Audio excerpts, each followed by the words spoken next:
Mr. Mayor, are we ready to begin? We are ready to begin.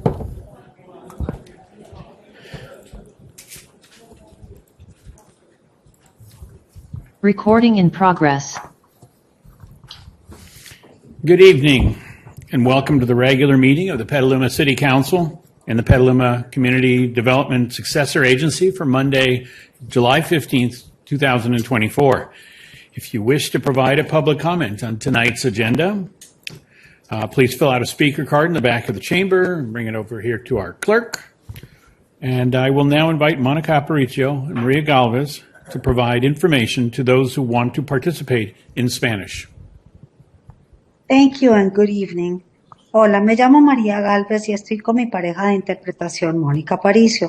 Estamos aquí hoy como intérpretes. Este evento se llevará a cabo en español e inglés. Se usarán ambos idiomas activamente, así que usted podrá elegir un canal para participar en su idioma preferido después de que le hayamos explicado cómo funciona la interpretación. Estaremos usando la función de interpretación de Zoom. Después de que termine esta explicación, se activará la función de interpretación. Si usted está conectado con su computadora, usted verá un icono de un mundo en la parte inferior de su pantalla. Si usted está conectado con su tableta o teléfono, pulse en más y verá un menú que incluye la opción de interpretación de idiomas. Para escuchar la interpretación, pulse el icono del mundo o interpretación de idiomas. A continuación, elija su canal de idiomas. Thank you. We are ready. And thank you. May we have our roll call for the evening, please? Yes. Barnacle? Present. Cater Thompson? Here. Healy? Here. Now? Here. Posake? Here. Shribs? Here. McDonald? Here. We have a quorum. Thank you. Let's stand for the Pledge of Allegiance.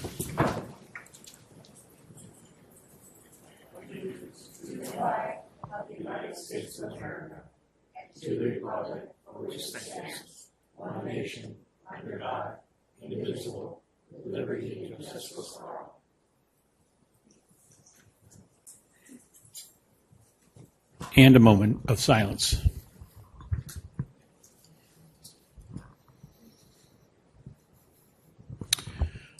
All right, let's look at tonight's agenda and see if there are any things that need to be taken in different order, any deletions. I'm looking up and down the council, and seeing none, we will move forward with our agenda as published. And that leads us to our general public comment for the evening. During general public comment, the public is invited to make comments on items of public interest that are within the City Council's subject matter jurisdiction and that are not listed on the current agenda.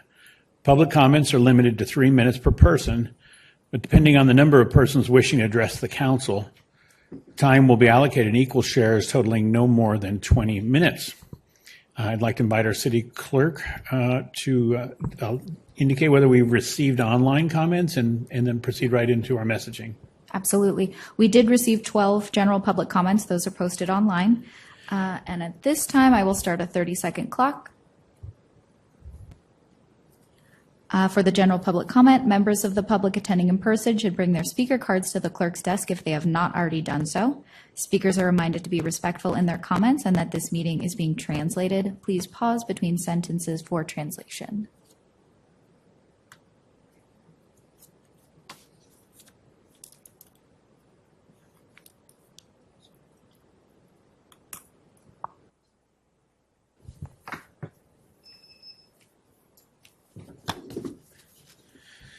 Thank you. It appears we have 11 comment cards for the evening, and dividing that into 20 minutes will be a 2 minutes per person speaker clock set for us. Our first speaker of the evening is Maureen Gottschalk, to be followed by Jody Johnson.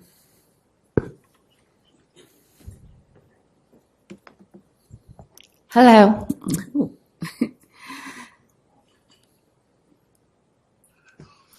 I'm talking about the D Street bike lane proposed pilot.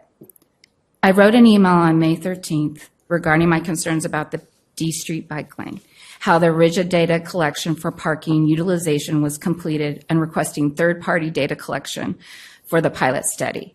I have yet to receive a response from the city. Also, there are 64 obstructions on the proposed parking side where passengers are not able to get out of their cars. These obstructions are trees, bushes, and other beautiful landscaping. I'm not condoning removing them. That will destroy our historic tree-lined street. These spots should not have been in the original parking count. They are not valid parking spots, and this goes back to my original question regarding the transportation data collection and its legitimacy. From the D Street project update, this lack of response gives the impression that the pilot was pushed through because of an opportunity, and the data collection was an afterthought. Several residents voiced their concerns in April regarding the analysis of the parking on D Street, which was the basis of the green light for the pilot. The city never responded to this as far as I'm aware. This lack of response causes concern that the pilot study data collection will also run into similar issues of transparency and meeting audit standards. I, with many of my fellow Petaluma residents, are requesting once again to have the data collection for the pilot program be done by a third party for transparency and assuring that audit standards will be met. Please respond to this request. The D Street project update states that all residents, okay, thank you. Thank you. And should anyone have prepared comments tonight that they don't have time to complete, they can be submitted to the clerk in writing or emailed in to the council. Thank you. Jody Johnson to be followed by Chris Parker. Good evening, City Council and City staff. Tonight we represent Youngstown, Little Woods, and Capri Mobile Homes Parks. We come here respectfully to ask for updates, to seek clarification of senior park overlay violations, verification of applications of closure for Youngstown and Little Woods, guidance of where residents in Capri turn to re the coercion involved in long-term leases, giving away their rights without them even knowing their rights. Most importantly, we bring you up to date on the mental and physical toll this is taking on each resident, enduring multiple rounds of threats and retaliations from these bad actor park investment park owners. Did Three Pillars and Harmony file an appropriate closure notice to the city? In addressing Capri park owners' application resulting in an August 13th arbitration for 12 residents there, has the city considered denying the application for its incomplete nature? Has the city taken real action against the Youngstown investment park owners for completely disregarding the senior park overlay and your violation letters? If so, what are the actions being taken? Where do the residents of Little Woods turn for the latest retaliations, removing their parking, charging unwarranted ground rent increases, denying their rights as addressed both in the MRL laws and the revised City of Petaluma Rent Stabilization Ordinance? Where does the city stand on the fraud happening to potential buyers from investment park owners stating Youngstown is all age, demanding realtors sell to all age without the buyers knowing this is a senior park and requiring senior park rules and senior park leases and purchase agreements? To MLS listings without the notice that they submitted a closure letter to the city, buyers led to believe that ground rent can be set by park owners at whatever rate they wish, to demand bait and switch to buyers. Thank you. Chris Parker to be followed by Bert Bota. And if you wish to queue there at the podium, it could make the presentation seamless. The next speaker, I mean, see.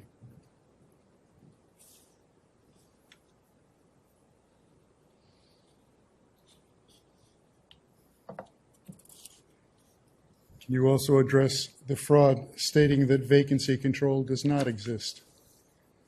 To advocate for ourselves, we have been burdened with way too many financial and threatening hardships. Are you aware that Alameda County, with our help and information, threatened to sue Three Pillars and Harmony and made them back off on illegal rent increases? To further protect mobile park residents, they voted in legal fees for mobile park residents to use residents to use made available now for anything that comes their way. Personally, to get our much-needed legal fees for Youngstown in 48 hours, we had to raise the money through our residents, some taking it from their food money, from residents at other parks, from fellow advocates, and from short-term loans off the back of a resident. We are made to follow the law even while litigation, arbitration, and retaliation hang over our heads. But for Three Pillars and Harmony, they have not been held accountable for their willful disregard of the law. We know you have done your due diligence and voted for the right course, but there is still so much more to do. We still have not seen the compliance mandated by the revised rent stabilization ordinance as to each resident's ground rents from the park owners to the city. Where does that stand? As was mentioned to our residents, the only reason these investment park owners thrive in their business because of us. We pay the ground rents, we buy our mobile homes, we pay our personal and property taxes, we pay for our utilities, sewer, and water. We even pay for the upkeep of their land under our mobile home and are held accountable to standards that they themselves don't use. We pay for them to make extraordinary Thank you very profits. much. Our next speaker will be Bert Bota.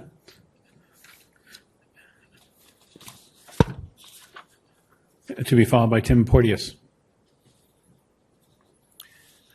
Council, my presentation is regarding what has been taking place at the mobile home park Youngstown.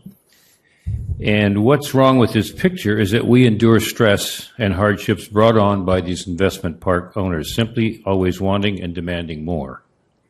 Help us help our residents. Consider becoming our partners in ownership, preserving our affordable housing. Our quality of life is suffering. What happens here will be seen throughout the country as a test case. Mark my words. We look forward to your answers and truly respect the comprehensive job each one of you do on behalf of all Petaluma residents. This is signed by Youngstown residents, Littlewood residents, and Capri residents. And we really appreciate what you've done so far in our support, and we'll look forward to you continuing the support and increasing the volume of the support that needs to happen to go forward to protect our lives. Thank you. Thank you. Tim Porteous, to be followed by John Robbins.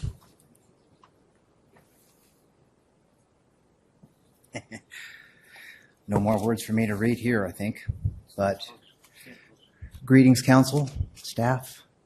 Thank you for permitting us to come back and present with you, to share with you everything that you're sharing with us.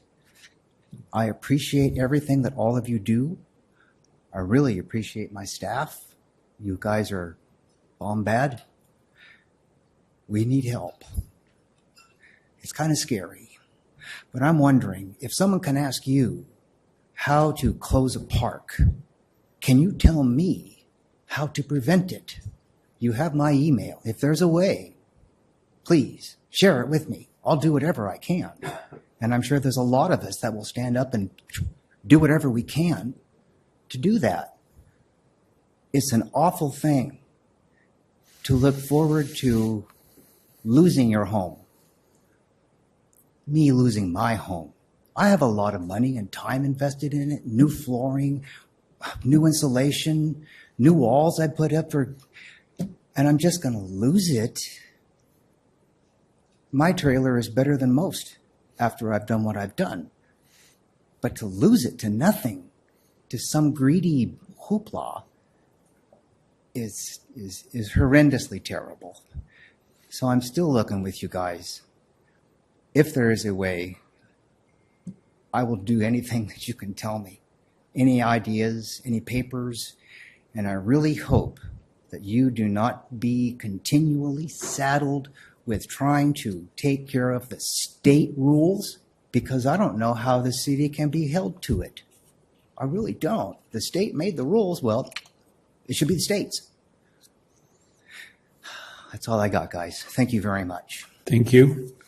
John Robbins, to be followed by Sandra Shan. Good evening. I'm a relatively new resident to Petaluma. I've only been here for 5 years, but I lived in Marin County for a number of years. And a couple of cases there seem pertinent to what we're going through here. A developer wanted to come in on Lucas Valley Road and build a development right at the summit of the road. They said, and that was all zoned A40. And so the county said, no, you can't do it. So they took them to court, and the county fought it, and they went to the appeals court, and the developer lost at both of those levels, and then they tried to go to the Supreme Court, but the Supreme Court didn't want to hear it. Another case, and that was, by the way, that was right across the street from where George Lucas built a rather large, well-hidden complex. Another case that came to mind is the Contempo mobile home park in San Rafael. A developer wanted to come in there, level it, build condos, but it's, the city resisted that, and they succeeded. I was just down there a couple days ago, and there's Contempo, happily there. The people still are able to live there. So, there's a lot of precedent, I think, regarding the rights of the city to exercise the power that you have invested in you by virtue of being the city government. So I just encourage you to do your best to keep these pirates out of our lives. Thank you. Thank you. I have 4 more cards. Sandra Shan, to be followed by Susan Kurtz. Ladies and gentlemen, I'm really sick at heart as I listen to the news, but still, in the interests of peace and harmony locally and abroad, I shared with you the local Quaker meetings plea for peace and harmony and an end to the violence in Palestine and Israel. I want to share with you another Quaker meeting. This is the Live Oak meeting, further down in California, and this is what they had to say. As Quakers, we oppose war and seek a just and lasting peace in Israel and Palestine. We grieve the many deaths of both Israelis and Gazans, especially the many children. Many Gazans are facing famine, infectious disease, as well as the destruction of homes, hospitals, schools, places of worship, farms. Their need for food, shelter, and medical care is critical. We therefore urge an immediate and lasting bilateral ceasefire with ongoing peace negotiations, return of all Israeli hostages and all Palestinian political prisoners, withholding of military aid to Israel because of those ongoing gross violations of human rights, expedited humanitarian assistance wherever it is needed. And lest you accuse Quakers of being anti-Semitic, Quakers went to Nazi Germany before the Holocaust and interceded on behalf of the Jews of Europe, and had not a destination for mass immigration not panned out in the rest of the world, our group would have succeeded in saving the lives of millions of people. So just because we disagree with you does not mean we are anti-Semitic, and I am still waiting for an apology from you. Thank you. Susan Kirk, to be followed by John O'Brien.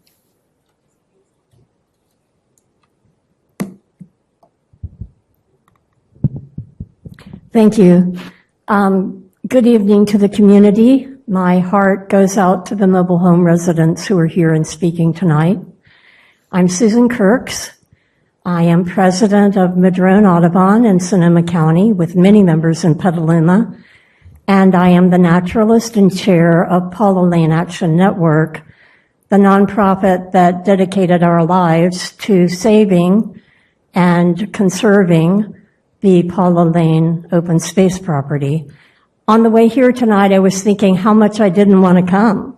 I watch all of your meetings, as I'm sure you know. I send written comments, but you'll be seeing me now because Councilmember Barnacle mentioned in council comment how he had met with concerned neighbors related to the inappropriate, obstructive, tacky, unnecessary barbed wire fencing that has been installed at Paula Lane to accommodate domestic animal grazing.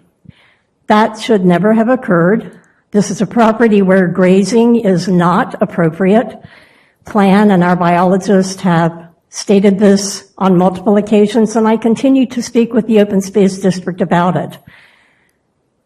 When I came here tonight, I was thinking, I have to speak about this. I have to be coming now, because I bring with me all of the spirits, all of the volunteers, all of the service providers, all of the lives that have been lost, the wildlife, the birds, from the misguided actions, misguided decisions of the city of Petaluma for an open space property that is very sensitive habitat and a nature preserve that our organization created and was implementing almost complete in July 2019, 80% complete. Thank you. Our next speaker will be John O'Brien, to be followed by Catherine Babowski. Hello, I'm John O'Brien, and thank you very much. My issue is that my septic waste lateral coming from my house couldn't be routed to Redwood Circle because there's a town well on my property, and technically people call that a hardship on the lot. So when the lot was built, every other home exits to Redwood Circle, but mine had to go out to Washington Street. PG&E wanted to change their natural gas line to prevent San Bruno kind of a thing. And as I understand it, there's a thing called corrosion, hydrocorrosion. Anyway, they did that 9 years ago. And in so doing, I think they didn't know my waste lateral was in the way, and they may have. There's things we don't know. Anyway, within the last week, there was a company from another state doing work by my house, and I went to them and I said, "What's going on here?" They said, "Well, we're Hydro Corrosion Associates," or something like that, HCA. And we're going to look to see if the new PG&E gas line has done its job. In other words, is there any corrosion? And I said, "Well, my waste lateral is dumping a whole bunch of stuff right around where you're looking, and you may not know that this is the source of possible corrosion." He said, "Well, we can't talk to you because PG&E hired us," and pretty much they were very polite, dealt with me very well.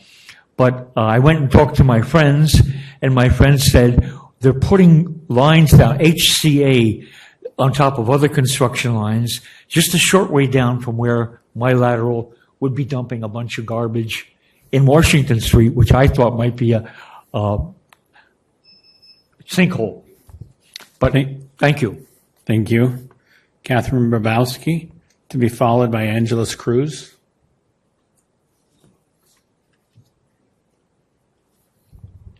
Yes, my name is Catherine Babowski. I live at the Little Woods, Moon Park. First, the city attorney needs to see this. They're making charges that don't even exist. And also, too, like the on-site manager is in Harmony is take away all the residents' parking spaces and giving it to all Ms. Cruz's friends and family. That's not right. And also, too, they're using that park for abandoned vehicles in the back parking lot and the front parking lot with expired license plate tags. And also, most important, the on-site manager and Harmony in Waterhouse illegally allows Space 11 to build a solid brick wall on top of Space 12's gas line.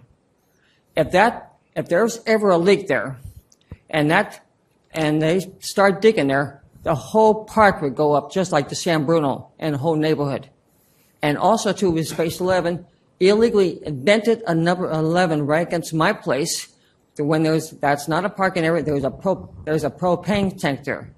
And Harmony is also making us residents pay their taxes for the land.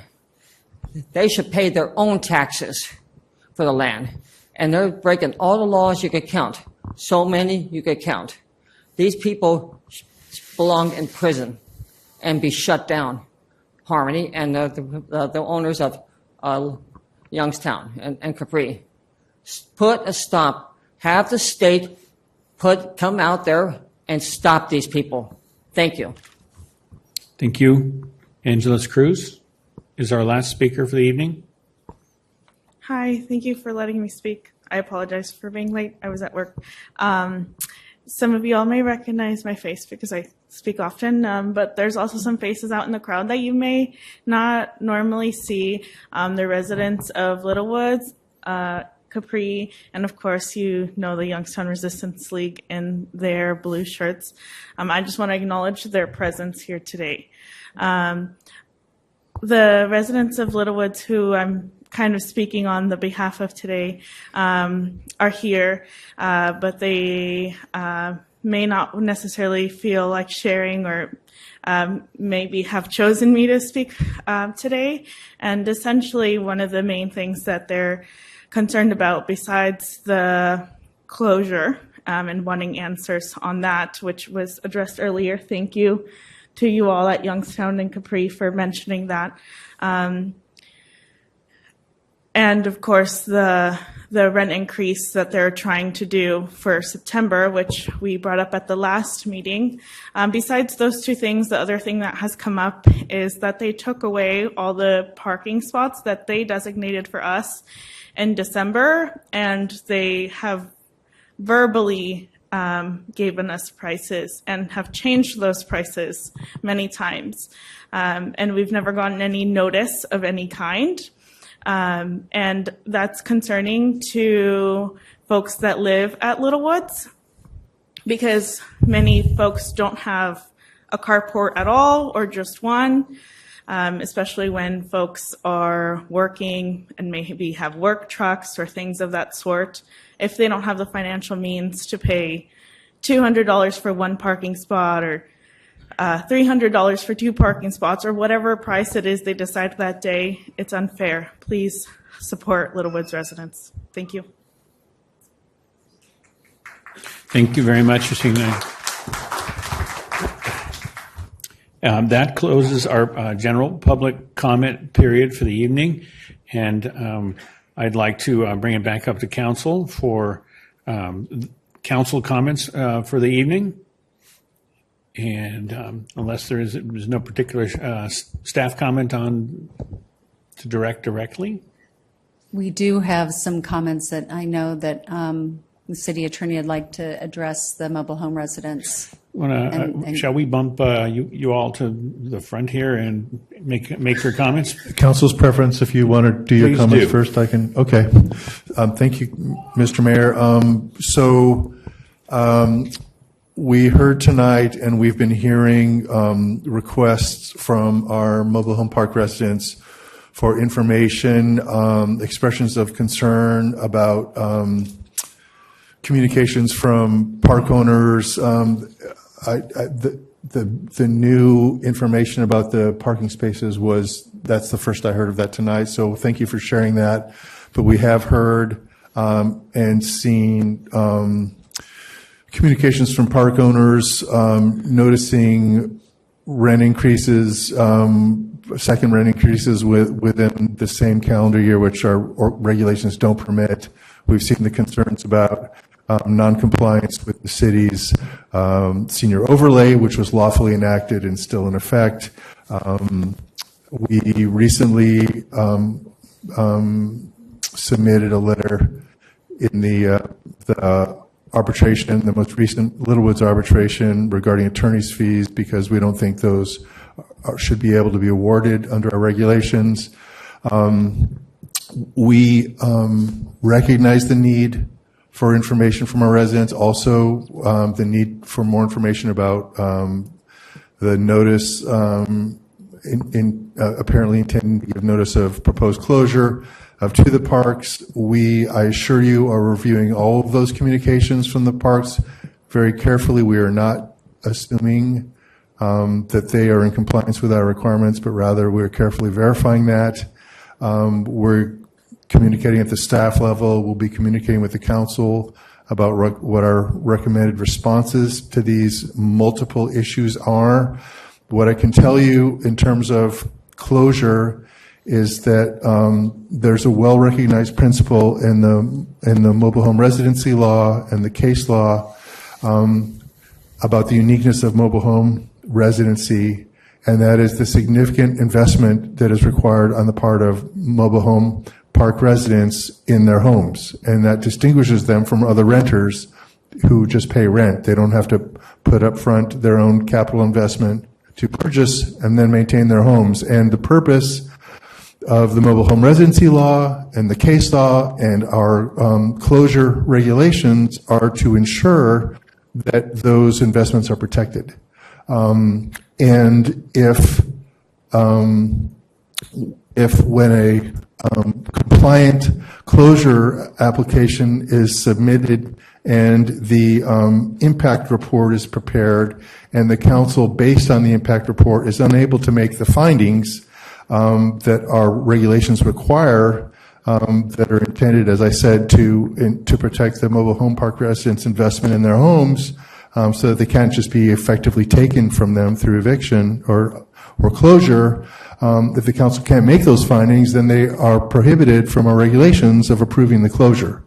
So we're looking at all of those things in a very focused way right now, which we're able to do because, in part because we just completed some major legislative projects that were council priorities. So this is getting a lot of focus in my office. It will continue to get that focus.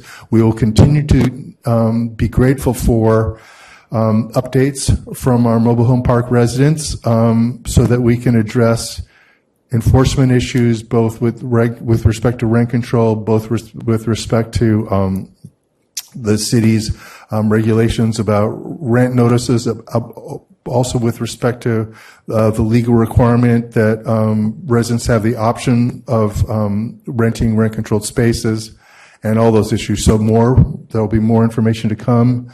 As soon as we're able to share it, we're prioritizing the things that are most time sensitive so that we can address those for the residents. In the meantime, if you have questions, please contact our housing team, who will relay those to us, and we'll continue to be working very closely with them. But more to come, and we'll be in the course of these reviews, updating and getting direction from the council as needed. So those are my remarks. If the council has direction or comments, rather, I'll be happy to address them. Thanks. Perfect. Thank you so much. Before bringing it back to council comments, I just want to add to this. We appreciate you being here. It is powerful that you come. It is powerful that you speak, and it clearly is the focus of the city council, as one is very conservative and staff is very active on this. So I do appreciate you all being here tonight. So I turn to our vice mayor to lead us out with council comments tonight. Okay, just a couple reports, a couple meetings. I went to the North Bay Watershed Association's meeting, which was in Napa at the sanitation district there. And we received a presentation. They had spent about $500,000 to try to figure out, can they turn reusable water or recycled water, the purple pipe water, into actually potable water, so it could actually be sent into the regular water pipes. And theoretically feasible is what they've discovered. However, there was some very high expenses involved, and it was too high for their particular site. They don't have what our site has in the UV treatments. So there's other things that need to be done, and they're not going to go down that path at this time. But they do have a $500,000 study that they have a report on that our staff might be worthy of to take a look at, to see if we could tweak it to make applications here or not, or to go in a different direction, stormwater use, capture and the like. So there's other things that can be done for drought resistance.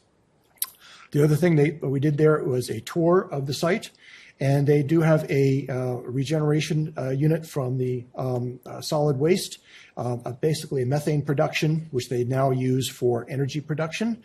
And in that site, they have two tanks, two large, huge eggs about as big as this room, basically.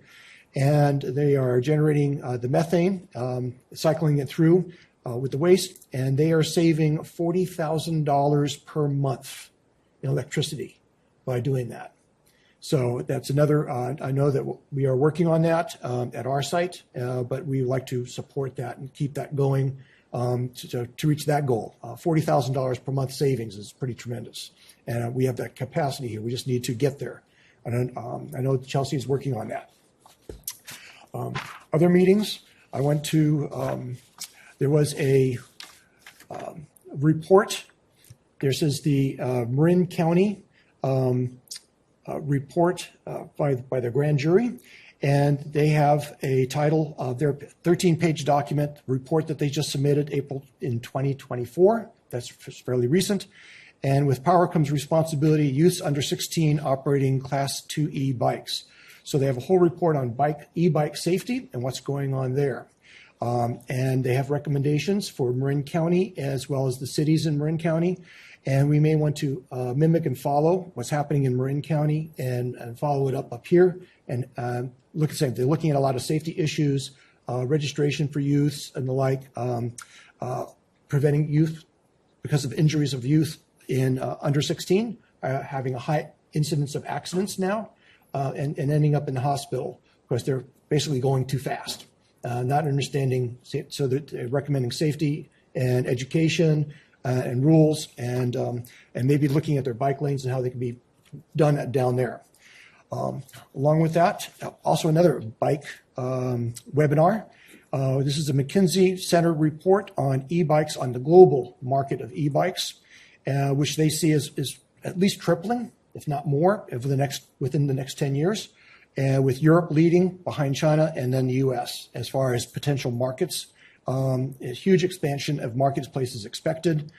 And there's large government incentives happening on average of $500 per bike being offered by cities to residents in need. And that seems to be working all over the world. We have brick and mortar stores are highly needed for this because they have to be, bikes need to be serviced, and people buy bikes through experience, not on the internet. So that's happening also worldwide. Bikes are going to be bigger than scooters or mini cars as a future means of transportation. Particularly cargo bikes are going to increase hugely. And the other thing I asked about was micro cars, and they felt that was going to be a huge future market also to look at. And the other thing I asked about was bike lanes and bike safety, and they reported worldwide that there are incidences when bikes and cars share the same road within close distance of each other, that there has been an increase in accidents worldwide, and they are highly recommending that we, as much as possible, to actually physically separate bicyclists and cars with a physical barrier and paths that are a completely separate path. So that was their report from their global market study. And I think that's it for me for the time being. Thank you very much. Councilmember Cater Thompson. Thank you. Councilmember Shribs, Vice Mayor, I appreciate your comments on the e-bikes. I saw two kids on an e-bike yesterday on Washington Street in between Kentucky and the Boulevard. Petaluma Boulevard. There were two kids on this bike, no helmets. And they were little. Young kids. They were definitely under 16. So I appreciate looking at safety and more education and rules. And I want to thank the Mobile Home Park residents for coming and being tenacious. I'm sorry to interrupt. Could we have you speak closer into the mic? Some Yes. folks are having a hard time. Thank you. I will. Just thank the Mobile Home Park residents for coming to the meetings and being tenacious. And as a city, we are working hard, and our city attorney is. And there's just a lot of moving parts, and I just really appreciated hearing from our city attorney that, you have to take you have to do it systematically, as far as what needs to be done immediately. So be tenacious and continue coming, please. On the other hand, I just want to talk quickly about economic development. I went to Berkeley to the Walk Shop to buy shoes, so I left all my tax dollars in Berkeley because we really don't have a shoe store in Petaluma. And I did call the owner, and copied our city manager on this to see if she'd be interested in opening a store in Petaluma. She's not, but she does know people in Petaluma and visits our town and really likes it a lot. So that's whenever I'm looking at why I have to leave town to buy something, it's concerning.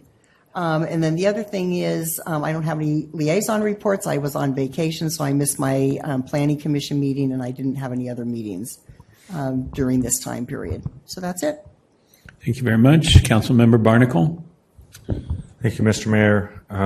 Appreciate all the public comments that other council members have acknowledged.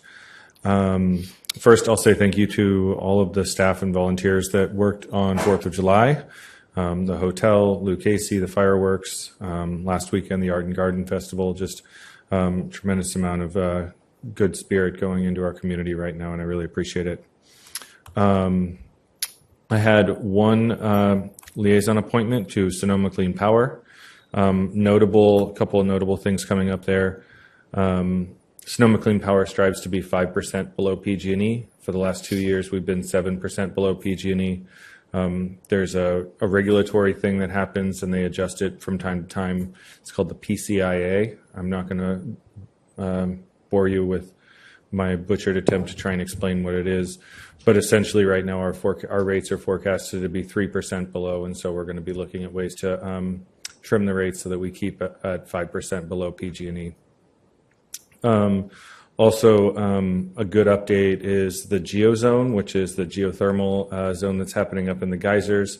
There's a tremendous amount of exploration going on there, but it's really in terms of providing like emissions-free power and not having to rely on natural gas power plants that are in East LA and polluting those communities.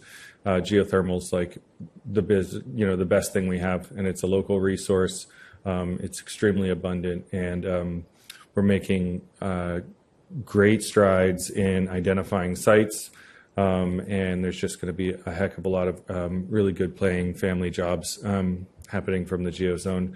When we found our first site, there's going to be a town hall at the Energy Center in Santa Rosa on July 25th from 6 to 8. So if you want to learn more about all the work that's happening there, I highly recommend going up there. It's going to be a gold rush of jobs in clean energy right here locally. So that's all for me. Thank you. Councilmember Healy. Thank you. So I'm going to start out with an interesting report from the water world. There has not been a water advisory committee meeting that won't meet again until early August. But nevertheless, we're witnessing something right now that has never happened in all the years since Lake Sonoma was built. And that is, here we are in the middle of July, and the water supply pool in Lake Sonoma, which is the first 245,000 acre feet of storage, there's actually more water stored in Lake Sonoma than that right now. It's at 102% of the water supply pool. It's about 250,000 acre feet. And that's never happened before, because in the past, the Corps would dump out any water that came in that was in excess of the water supply pool to create additional space in the flood control pool. And now that the County Water Agency has invested so much time and energy into forecast-informed reservoir operations, the acronym is FIRO, the Corps will actually keep water in there until the next big storm is forecast to come along. And this year we had a late spring without major storms coming in at the end, so they were able to bank that extra water. So we're in very good water shape right now as a region. So I just wanted to report on that. I spent last Thursday and Friday in Pasadena for a board meeting of the League of California Cities. The league board took positions on 3 measures that will be on the November ballot statewide, and declined to take a position on a 4th. You'll be hearing about those soon. And then there were some interesting internal conversations. It turns out that the league's first president 125 years ago was the mayor of San Francisco, a gentleman named James Phelan. And our diversity caucuses have pointed out that he was quite the racist. And later on in his career as a U.S. Senator, he was instrumental in shutting down immigration from Asia and China. And so there's going to be an effort to see what not just his involvement in that was, but the leagues as a whole, and we'll take next steps appropriately. But I'm glad the Diversity Caucus has brought that forward. There was discussion of a lot of bills currently pending in Sacramento. I think you all know that the legislature is currently on a month-long recess. Bills have passed out of their House of Origin. They're in the middle of committee hearings in the second House, and our legislative committee of meeting this coming Friday morning will be talking about some priority bills and probably be taking positions on several of those. And I would also agree that I'm pleased by the continuing turnout of the mobile home park residents. It's appropriate for you to do that.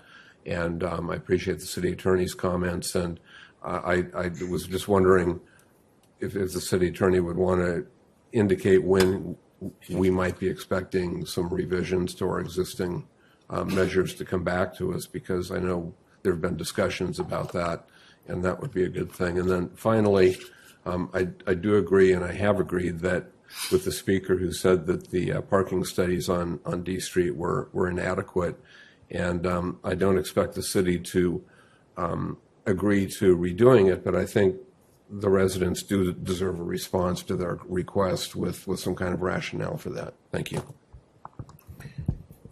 Thank you. Did I see a response? You want to weigh in at this time, Mr. City Attorney? So we're currently scheduling for August 5th for a closed session with the council. So that's it. We're working to get ready for that and provide as much holistic information for that as is. August 5th, closed session. Okay. Yep. But there, we may be working on some things in the interim. It's not like we're waiting for that. There's a lot we're pulling together, but that's our current schedule. Thank you. Thank you. Councilmember Now. Thank you. First, it's good to be back into the USA, and I appreciate staff keeping me up to date while I was out of the country. And to the mobile home park attendants, my heart just breaks for you. I just can't imagine the distress you're under, and I want to help in any way that I can in my district with Little Woods. Reach out to me if you need just to talk. And thank you to the city attorney for keeping us up to date. On good news, we had a wonderful Art and Garden Festival yesterday, which the Downtown Association put on. And they were reminding us that consumers, we have a buy local, shop local, sidewalk sales August 1st through the 4th. And you can go downtown and get some bargains. I do a lot of Christmas shopping then. Our Petaluma Museum just debuted their new exhibit. It's called Her Side of the Story, California Pioneer Women. And it was featured on Channel 7 last night on the program Localish. So it was really a great way to come back and see Petaluma on the national news. So I would like to see some sort of council update on the Paula Lane situation that Ms. Kirks presented, because I don't think I've seen anything. And also on the gentleman with the PG&E situation and the wastewater, if we could have an update on that as well. And as far as economic holes that we have in our retail, Councilmember Cater Thompson, not only do we need a shoe store, but we need an appliance store and some other big major shopping things. So as a consumer, I know we need these things, and I miss Soul Desires here in town. So thank you, Mr. Mayor. Thank you. Councilmember Posake. Thank you, sir. I was lucky enough to attend the prayer vigil that the Youngstown folks had, and just in regard to that and in the way you guys have handled yourself all through this, I just want to thank you. I think we all want to thank you for the patience you've shown as we try to determine the best way to move forward. Thank you for that.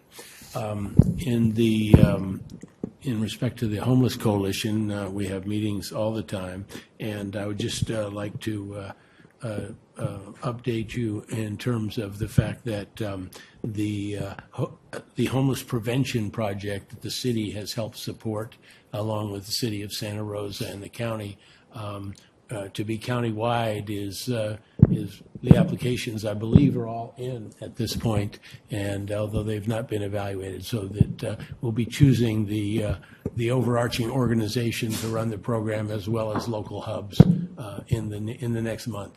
Yes, and finally, I'm still hopeful of a ceasefire in the Middle East as soon as possible. Thank you. Thank you. In my update, I attend the mayors and councils of Sonoma County. In our last meeting, we covered all of the ballot issue items that are going to come up, and there's a sales tax measure for children and child care, which we discussed, and Measure J, which is on our agenda tonight regarding farming. But so many statewide, there's maybe a dozen statewide propositions, half of them put on by the legislature and half of them put on by public advocacy groups. So it will be a busy legislative agenda, some of which will help the city, like there's affordable housing bonds as on that list and climate bonds that are on that list. I also want to say thanks to staff for all the new bike racks through the downtown area. They're attractive, they're functional. They make the choice for biking and getting out of your car so much easier. I'd also like to thank the volunteers at the 4th of July celebration over at the community center who put together a bike valet, a bike parking station so that you could go to that event. And those are all volunteers. At some point, they work at the Butter and Eggs Day Parade. It's going to have to be an integrated program of the city. It's getting so huge, so successful. It's a good kind of success. And then I also attended the opening of the Petaluma Mini Library. The library has now closed for its big refresh. They're going to rebuild the whole library with so many things that are necessary. But they've opened the mini library next door, which is the Kenilworth Center that's on that same property next to the playground equipment. And I was also able to attend a celebration of installing bike repair stations. That's from our 2023-24 leadership class at the community center, the Smart Station, Kavanaugh, Mentor Me. And the chamber is recruiting for new leadership candidates if you want to sign up for that fabulous program. And that is my report now, and I'd like to pass it over to our city manager for her report. Thank you, Mayor, Council, and community. I wanted to let everyone know today is the first day of our candidate filing period for those wishing to run for council districts 4, 5, and 6. Official nomination petitions for eligible candidates may be obtained from the office of our city clerk beginning today through Friday, August 9th. You can schedule an appointment to pull papers and just contact the city clerk at cityclerk@cityofpetaluma.org or by calling 707-778-4360. Wanted to respond, Mr. O'Brien, the city is going to be doing the sewer lateral work and filing a claim with PG&E on behalf of the city. So we'll be taking care of Mr. O'Brien, and I believe that our city engineer is here to coordinate with Mr. O'Brien. Our PPD has been diligently working on on updating and enhancing our e-bike and motorcycle regulations. They've also been doing a ton of education, and we're also working with the Sonoma County Bicycle Coalition to do a bike, one called Bike Rodeo, but it's a bike class in August on the fairgrounds. So we're super excited about that. I think it's August 25th, but I don't have the date on me right now. Also wanted to get an update on Paul Lane, and I've got Patrick Carter, who's been working hard on that property to give us an update.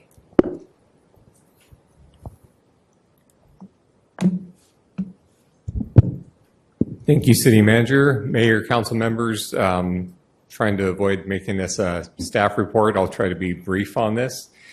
When I inherited this project, I think it was 2019, there was a lot of distrust with the neighborhood, a little upset about how that project was being run. So I questioned the assumptions of how it was managed previously.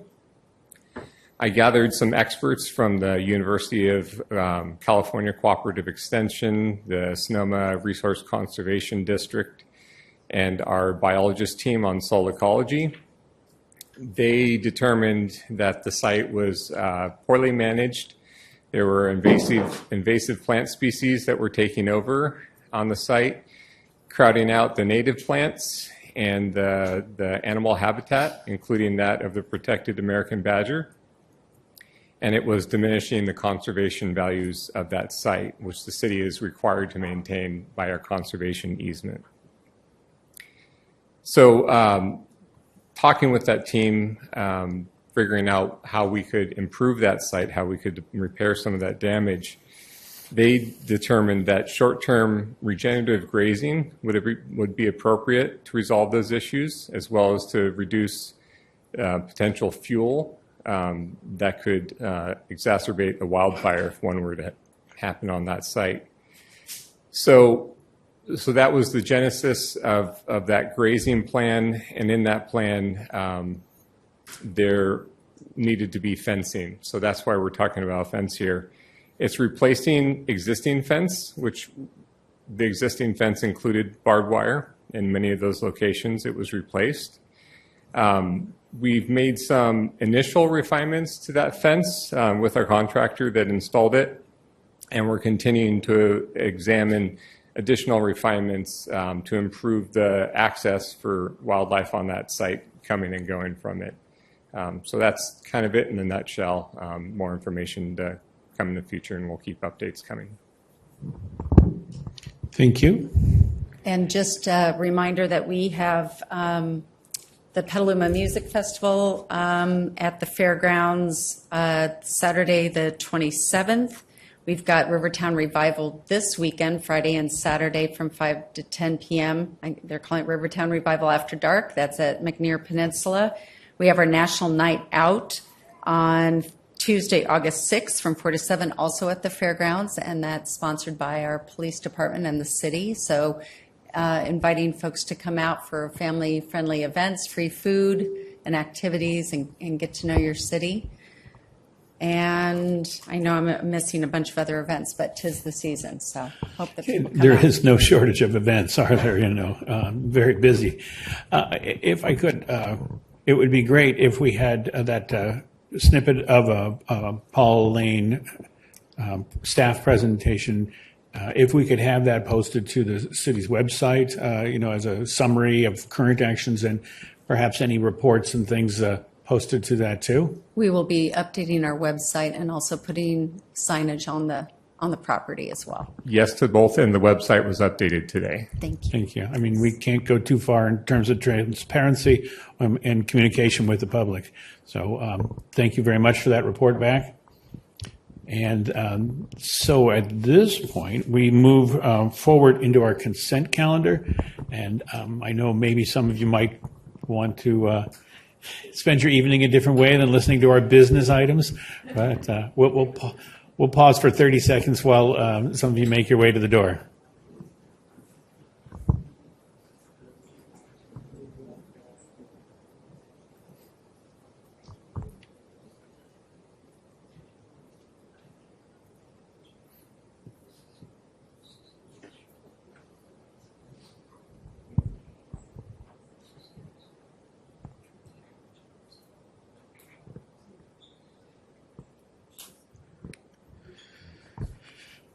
And that brings us to our consent calendar for the evening. And I'd like to ask across the council dais if anyone has any question on any item on the consent calendar. And seeing no questions, no hands raised, I'd like to ask our clerk to invite the public in and tell us what the public's thought so far. Sure. We have not received any comments on the consent calendar. But members of the public attending in person this evening should bring their speaker cards to the clerk's desk if they have not already done so. Speakers are reminded to be respectful in their comments and that this meeting is being translated. Please pause between sentences for translation. The timer behind the dais will be reset for each speaker. And seeing no cards coming forward and speakers coming forward, we close public comment on it and bring it back to the council. Councilmember Healy? Yeah, I'd move approval of the consent calendar items 1 through 5. And Councilmember Dow? I would second, but I can't vote on number 1 because I wasn't here for that meeting. So I don't know how that works. I think we'll still be able to take a complete vote, and it'll be so noted.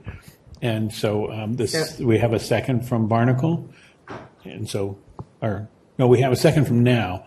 And with that, my apologies. Yes.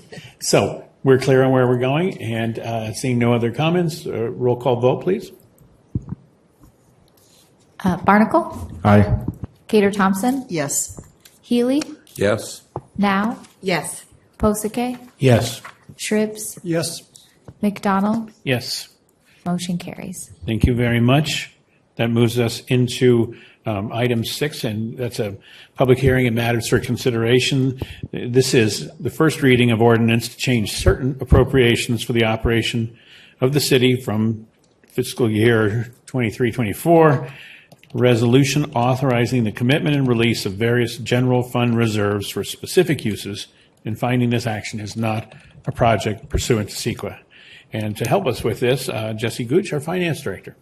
Good evening, Mayor McDonald and council members. Tonight's year-end budget adjustments comprise a variety of cleanup items as we begin work on closing out the fiscal 23-24 year. We have previously brought you budget amendments for the first 2 quarters of the fiscal year. So these final amendments cover council resolutions from January through June, as well as memorializing budgets for grants received and adjustments to bring the budget into alignment with current projections. For our cost recovery cost centers, we are increasing both revenue and expenditure budgets when revenues greatly exceeded the budgeted amount. We are fortunate to be making these adjustments for planning cost recovery, ambulance services, and for recreation contract classes. In the general fund, our sales tax and property transfer tax revenues are anticipated to end the year under budget. And so we have brought adjustments to reduce those revenues. Measure U sales tax is projected to end the year higher than budgeted, and so we have included a transfer of $360,000 from the Measure U fund to the general fund to help offset the general fund's decreased revenues. These assorted adjustments ensure that the final budget for fiscal year 23-24 accounts for all activity in the fiscal year, and they make it easier for us to later carry forward any budgets into fiscal year 24-25 if needed. In addition to the ordinances for these budget amendments, we have a resolution to update the general fund committed fund balance as of June 30th, 2024. The Governmental Accounting Standards Board requires that commitment or release of fund balances for specific purposes must be authorized by resolution of the City Council. The general fund committed fund balance is currently $1.45 million. This resolution will add $0.52 million for future use for the general plan and for turf replacement, and it will release $0.87 million for fiscal 25 use for employee compensation and turf replacement. And those amounts have already been budgeted in the adopted fiscal 25 budget. So we're just releasing the dollars so that we can spend them as you've already approved. So the end result will be $1.1 million in committed fund balance as of June 30th, 2024. So tonight, I recommend that you introduce the ordinances amending the fiscal year 2023-24 budget and adopt a resolution authorizing the commitment and release of general fund reserves for specific uses. Thank you. Thank you. Any questions on council? I had just one. Generally, this means we achieved more last year than we logged last time. We're saying we did more, like we're paying more bills into last year, right? For some of the adjustments, yes. So we're adjusting for a variety of things, including resolutions that you passed, but we need to actually do the ordinance to adjust the budget, grants that we've received. And then for those cost centers that I mentioned, such as, planning, they performed about $500,000 more in services than we had originally budgeted for. And so because they worked more and received more money, we're just increasing the budget to reflect that. So it doesn't look like they've gone over budget when really they've done the work and they've earned the money. I do like this, that the city is getting more done all the time. And that's kind of the point I wanted to rise from this. So that's great. Let's go to our public comment period and see if we have any public comment. We did not receive any public comment ahead of the meeting, but I'll read our instructions now. Members of the public attending in person should bring their speaker cards to the clerk's desk if they have not already done so. Speakers are reminded to be respectful in their comments and that this meeting is being translated. Please pause between sentences for translation. The timer behind the dais will be reset for each speaker. Okay, so looks like this one didn't hit the public interest point, and we close public comment for the evening and back to council. I just have a quick comment. I was at Petaluma Market yesterday and ran into this gentleman, and he was just thanking the city for all we're doing and because of this tax measure, what we're able to do with this city. So it was perfect timing. Wonderful. And do we have a motion? I'll make the motion. Second. We have a motion by Cater Thompson, a second by Barnacle. And may we have a roll call vote? Barnacle? Aye. Cater Thompson? Yes. Healy? Yes. Now? Yes. Bozake? Yes. Shribs? Yes. McDonald? Yes. Motion carries. Wonderful. Thank you. Next, we have item 7. And this is a resolution adopting the city's expense reimbursement policy for city council members pursuant to California Government Code 53232 through 53232.4 and training pursuant to AB 1234 and replacing resolution 2003-045 NCS. To help us with this tonight, we have Dylan Brady, our Assistant City Attorney, and Jordan Green, Assistant City Attorney, to guide us through. Thank you, Mayor, City Council, Dylan Brady, Jordan Green, and we also want to give a big shout out to our intern, Mia Barshi, who helped us get to the finish line here. She wanted to present, but something came up, and Jordan and I are pinch hitting for her. So maybe next slide, Caitlin.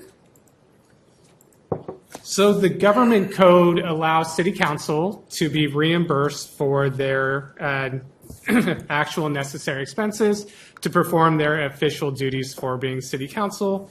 To that end, back in 2003, city council adopted a resolution. This recommendation for this item tonight is to repeal that previous reimbursement policy with the updated proposed policy, which is better, and we will be explaining throughout the next 7 slides why this new policy is superior than the previous one. So first, it will increase opportunities to discuss community concerns with local, state, and federal officials. It will better enable our council members to participate in organizations that may impact the city. It improves their skills and their expertise by going to trainings that may not otherwise be available. And it provides compensation for the actual and necessary expenses, which will hopefully also make it more available to diverse candidates. Next slide. So AB 1234 was adopted in 2005, which created a mandatory training program for 2 hours every 2 years for council members who are compensated even at our minimal rate or receive reimbursements from the city. It requires the local agencies, such as the City of Petaluma, to adopt a written policy that defines what official duties are, what could be reimbursed, and the amount for the reimbursement. So why are we updating it now? It's because the laws have been updated since we first adopted the policy in 2003.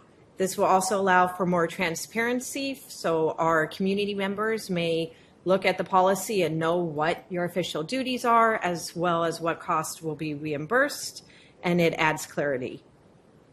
Next slide, please, Caitlin. So like Jordan said, our policy needs to define official duties. That was not in our 2003 policy, but we defined it in the proposed policy. Here are a couple examples, but it's participating and communicating with different communities, organizations, memberships, going to a city council meeting, your staff liaison meetings. Those would be official duties, and you're able to be reimbursed for your necessary and actual expenses to perform those official duties. And this is within Section 3 of our proposed policy. Next slide, please, Caitlin. So we defined official duties, and then our policy also defines what actual and necessary expenses are. Here's a couple of lists. And it's a non-exhaustive list, same with official duties. Official duties, you could probably also look at the city charter.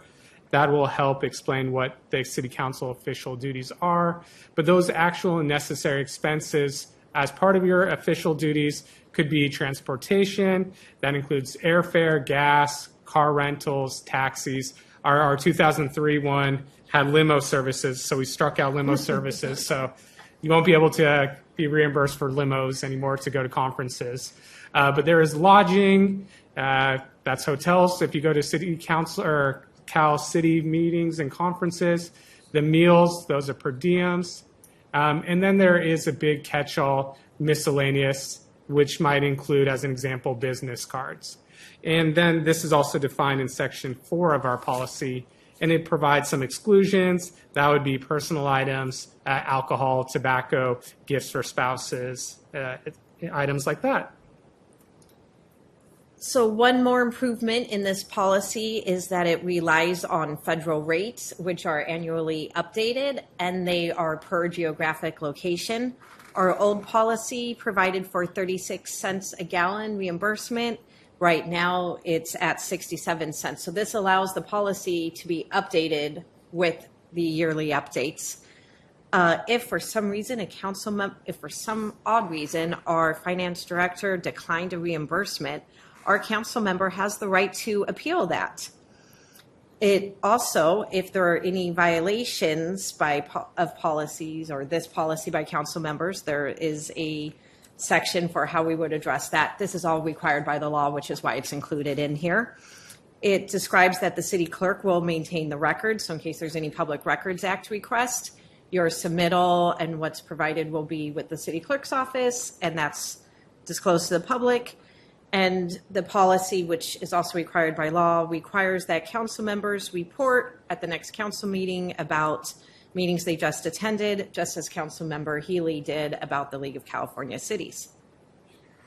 So Caitlin, next slide, and it's just going to be the wrap-up slide that says questions. Thank you for listening to us and happy to answer any questions you may have. Thank you.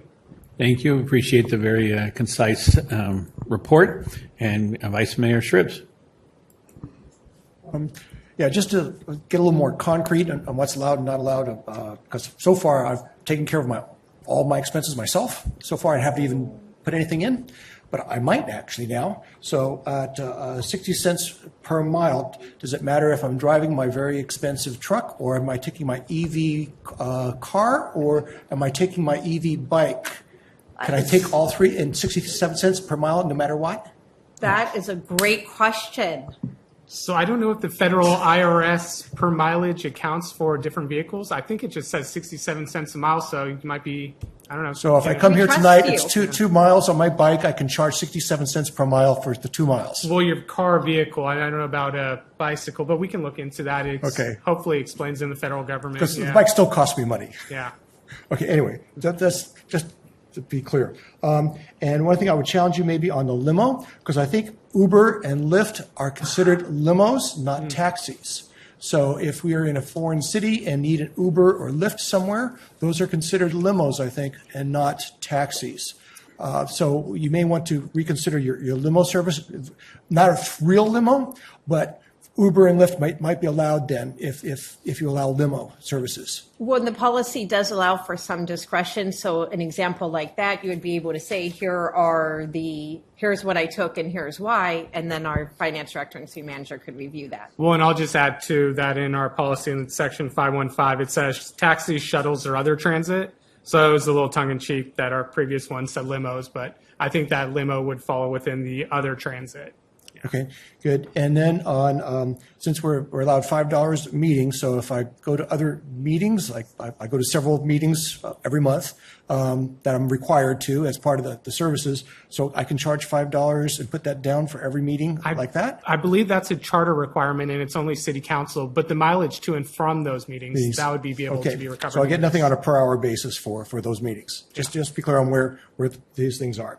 Okay, I just thought I'd just check in on those particular details. Yeah, and this policy also says if there's any questions, please reach out to the city attorney, finance director, city manager to help clarify. And if I need to go to Sacramento to attend a meeting there, do I have to have pre-approval from someone on the staff, like our city manager, or just go and then submit and then get it challenged? You want to try answering, or I can join? Oh, yeah, I don't think you need pre-approval. In your expense reimbursement report, you should be able to, well, you know what? We need to add a little memo section to it as I'm looking at it right now, where you could say, here's what I attended and here's how it applies to the policy. Okay, good. Just in case there's a meeting, so I don't have to ask permission to go to get reimbursed, but if I go, I can always ask for money after the fact. And if I could jump in there, Council, so I think the current practice is approximately $1,500 is budgeted per council member. And that's another thing that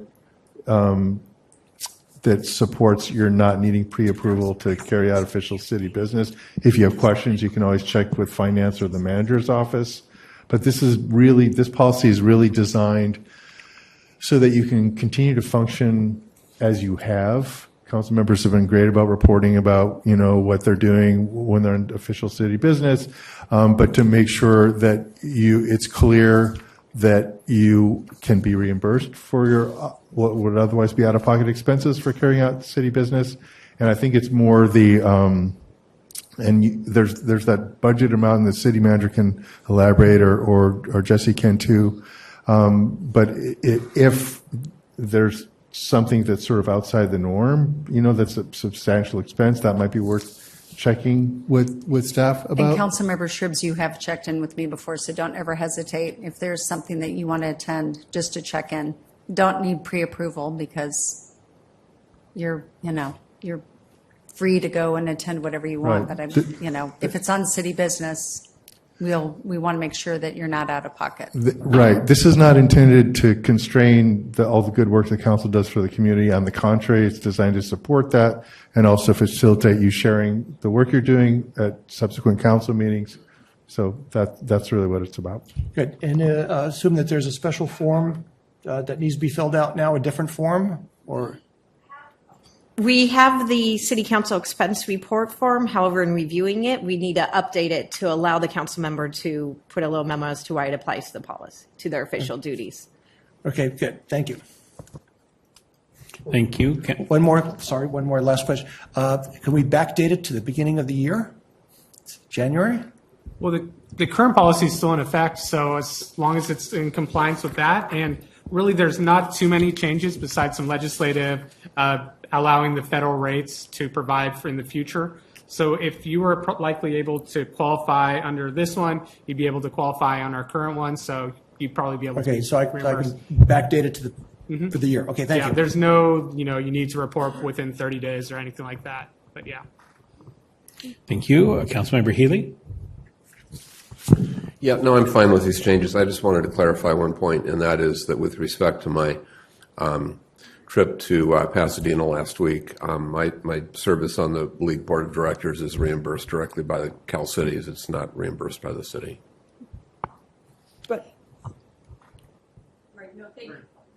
Thank you. We were just trying to use it as a perfect example of when a council member does attend another event, then to come back and speak about it at our council meeting.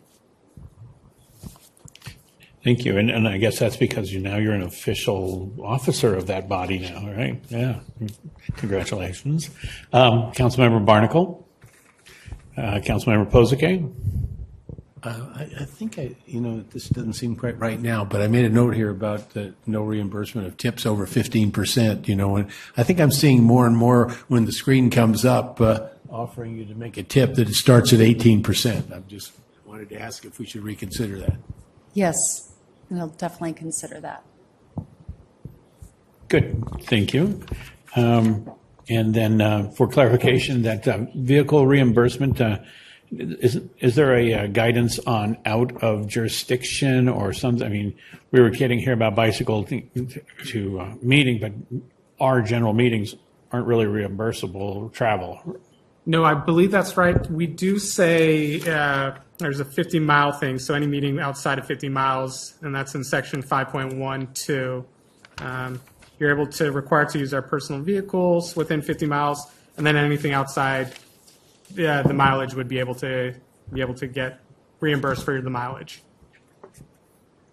Thank you. And then the other, and there's no particular distinction between a training and a official business. The reference to Sacramento, if you wanted Sacramento for a training versus Sacramento for an official business, it's all kind of rolled up into what's expected to conduct your business. Both would be considered official business, yeah. And with all our questions asked, let's go to public comment on this item. We did not receive any public comment ahead of time, but I will go ahead and read our instructions.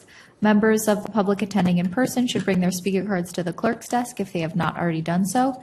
Speakers are reminded to be respectful in their comments and that this meeting is being translated. Please pause between sentences for translation. The timer behind the dais will be reset for each speaker. And not seeing anyone making a rush up, we will close public comment on this item for the evening and bring it back to the council. Councilmember Healy? Yeah, move approval. I'll second that. I didn't hear the second. The second is Cater Thompson. Thank you. And so roll call vote, please. Barnacle? Aye. Cater Thompson? Yes. Healy? Yes. Now? Yes. Posake? Yes. Shribs? Yes. McDonald? Yes. Motion carries. Thank you. And thank you, staff. Appreciate the presentation. Moving to our next item, which is a resolution to approve the ballot argument for our upcoming UGB, entitled An Ordinance of the City of I think you Petaluma skipped Replacing. one. I think you skipped 8. Yeah, you skipped something. Did I skip 8? My bad. Yeah. Number 8. Getting too excited here. Resolution appointing individuals to Public Safety Advisory Committee, Tree Advisory Committee, Historic and Cultural Preservation Committee. And to help us with this, we have Caitlin Corey, our city clerk. Yes, good evening, Mayor, members of council. As you might remember I'm not sharing, sorry. There we go. So on June 17th, council appointed 29 individuals to our committees and commissions. That evening, there were 2 seats that were not filled because no individuals received 4 votes. That was 1 2-year term on the Public Safety Advisory Committee and a 2-year term on the Tree Advisory Committee. There was also 1 other seat that wasn't filled that evening. The Historic and Cultural Preservation Committee has a 1-year term for a Petaluma Museum representative. The museum has been unable to confirm a recommendation. The enabling legislation does allow council to appoint someone without a recommendation for a 1-year term. We did reach out to the museum and they indicated they would be comfortable with council filling this seat. I'll actually pass it over to the mayor to read some voting instructions before we get into the votes. Right, and probably we'll go to general public comment before we get to the voting rounds as well. So again, as we did last meeting or 2 meetings back when we heard this item prior, the voting procedures are we'll consider each seat one at a time. We only have 1 seat for each of the groups, so that's kind of a good thing. If an applicant receives a majority of council, 4 votes, they'll be appointed to that seat. In case of a tie, we have 7 members tonight. I'm not expecting any ties, but an additional round of voting with only the tied parties would be conducted. If no applicant receives a majority, well, we would do a second round of voting, including only those who've received votes in the first round. And we will do additional rounds until an applicant receives a majority. And then council is not required to vote in any round. Abstaining is permitted, hence the ties. This may mean that a position is not filled due to lack of a majority vote support of an applicant. Does anyone have any questions of staff here? Good, then let's move over to public comment and ask for public comment. Certainly. We didn't receive any ahead of time, but I'll read the instructions now. Members of the public attending in person should bring their speaker cards to the clerk's desk if they have not already done so.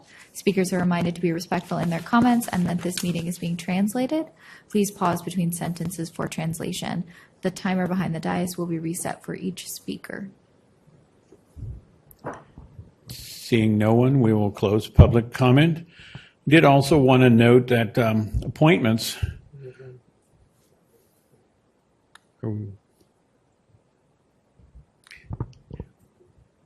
I think it's for a different item.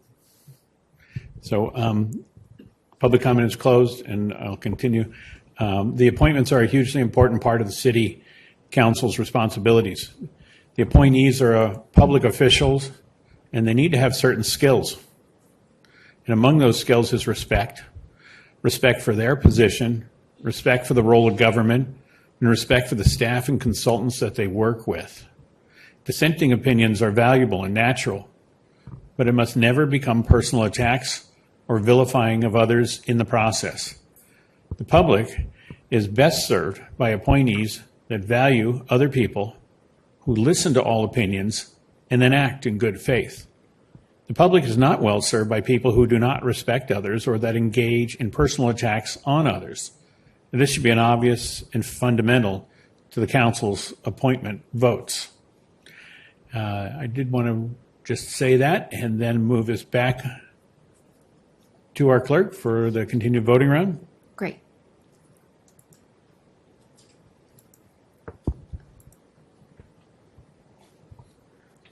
So I thought I would first share just the background of the voting from the 17th. So for the historic and cultural preservation, there were 2 rounds of voting. In the first round, Mario Lopez received enough votes and he was appointed. And in the second round, Samantha Barclay Saxon was appointed. And just a reminder, we didn't actually consider the third seat, that 1-year term for the museum representative, because there was no recommendation. So that's the seat that we're considering now. Up on the screen is all of the applicants, including those who listed HCPC as their second choice. So if we're ready for the votes now, if I could have the council members vote for one person each. Are we ready to begin? Yes, please. Okay. Barnacle, Jennison, Cater Thompson, Elizabeth, Healy, Janet. Now, Jennison, Posake. Fiume, is it? The second one. Second one. Okay, thank you. Shribs, Jennison. McDonald. Jennison. Okay. So Alexander Jennison received 5 votes, so he will fill the 1-year term.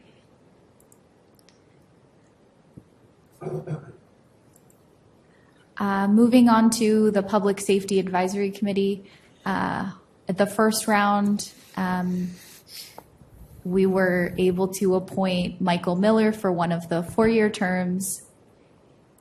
In the second round, it was Julia Fox and Ellen Obsler who received the other 4-year terms, and Javier Alverde received one of the 2-year terms. This was the third round where no one was appointed, and in the fourth round, Catherine Sullivan was appointed to a 2-year term. In the final round, this was where we hit a tie, and no applicant received a majority. So if you would prefer, we can start with the full crew of everyone who had applied, or we can go right to the final 2. It's your preference. I think if the council's will, we'll go to the final 2 and just fill in from the final 2. Okay. Then if we're ready for a vote, I'll just have you each vote for one. Barnacle? Mendez, Mendez, Healy? Kearney. Now? Kearney, Posake? Mendez. Shribs? Kearney. McDonald. Kearney. Okay. Gabe Kearney received 4 votes, so he will be appointed to that seat. And moving on to Tree Advisory Committee. In the first round, Bill Cover and Darren McCuson received 4 votes and were appointed to 2 two-year terms. In the second round, there was another tie, and I believe this is where we left it on that one. We do have the full list here, or we can go to the final 2 if that's your preference again. Final 2 is our preference. Okay. Barnacle, Stansel. Cater Thompson, Stansel. Healy, Obeyed. Now, Obeyed. Posake, Obeyed. Shribs, Obeyed. McDonald. Stansel.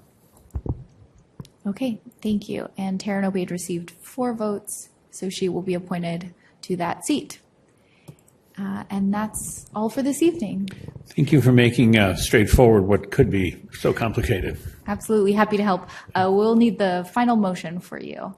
And now we get to the part where someone makes a motion here. I'll move approval. Second that. That's a motion by Barnacle and a second by Cater Thompson. Roll call. Okay, Barnacle, Aye. Cater Thompson, Yes. Healy, Yes. Now, Yes. Posake, Yes. Shribs, Yes. McDonald. Yes. Motion carries. Thank you very much.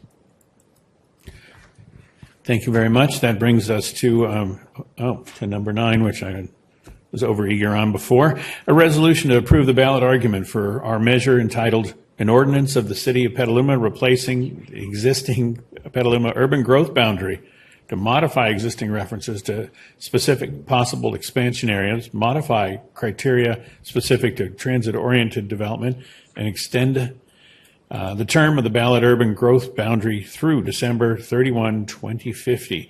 And helping us with this item tonight, we have Heather Hines, our Special Projects Manager, and our City Attorney, Eric Danley. Who gets to start? I'm going to start us out, Mayor. Thank you. Good evening, Mayor, council members.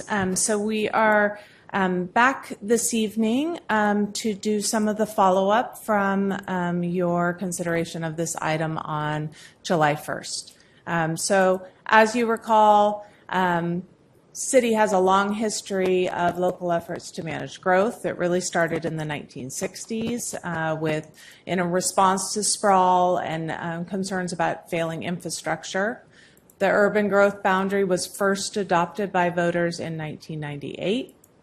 It confined growth and physical development, and that initial adoption went through 2018.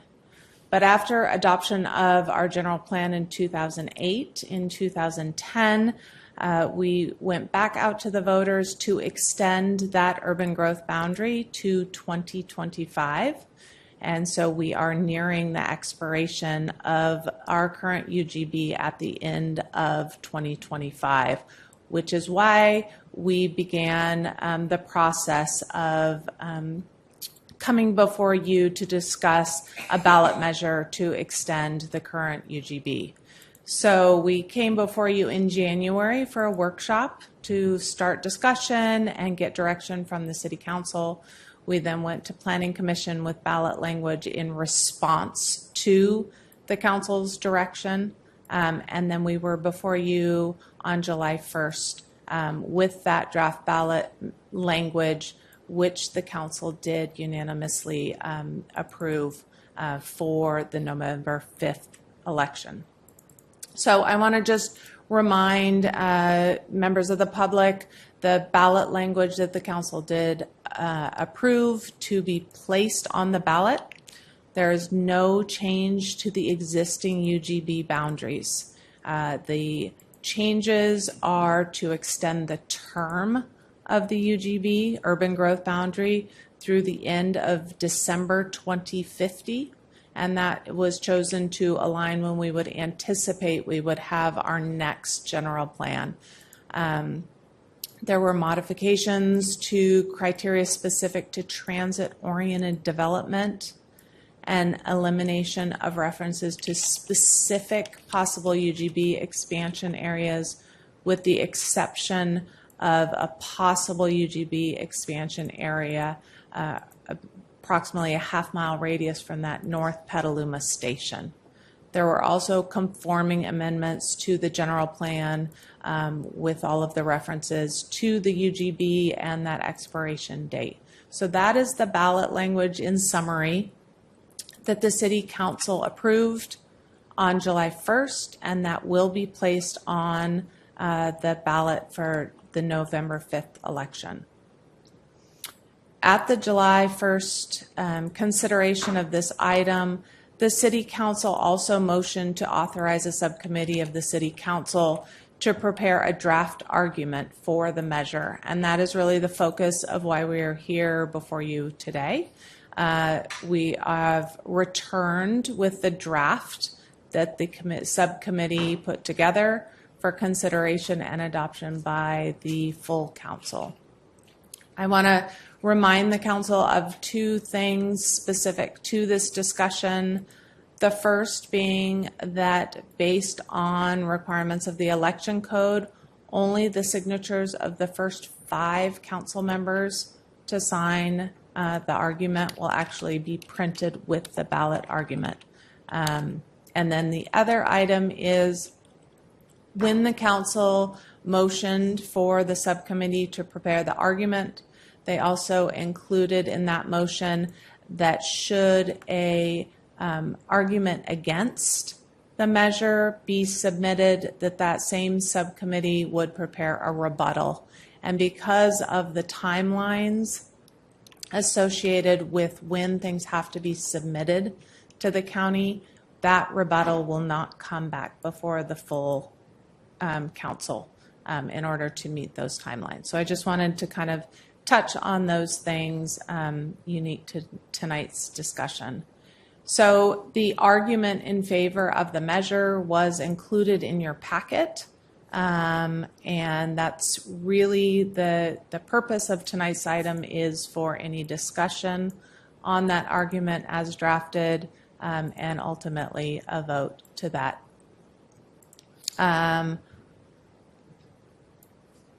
Eric, anything to add? I guess we also included the November timeline. So these are the dates, and this is has been in your packet previously. These are those dates where things are due to the county. So we structured our dates for submittals to the city clerk 1 day prior to each of these in order to give us time to receive, should there be any other arguments against the measure, to receive them and then submit them to the county as well. But these are the deadlines we're working with. That's right, Heather. Thanks for that overview for the council. And council, you can see from the election timeline, we still have some more implementation steps. I have to provide my impartial analysis, for example, and the purpose of that is to cover for the voters and the community what the effect of the measure, if approved, would be. We've already talked about that quite a bit, so that will be based on the staff materials that accompanied the measure to the council, and also it'll refer to the prior or take from the prior impartial analysis. Another mechanical bit is that I have here with me the text of the argument as the subcommittee prepared it, and as is on the screen and is included in the package.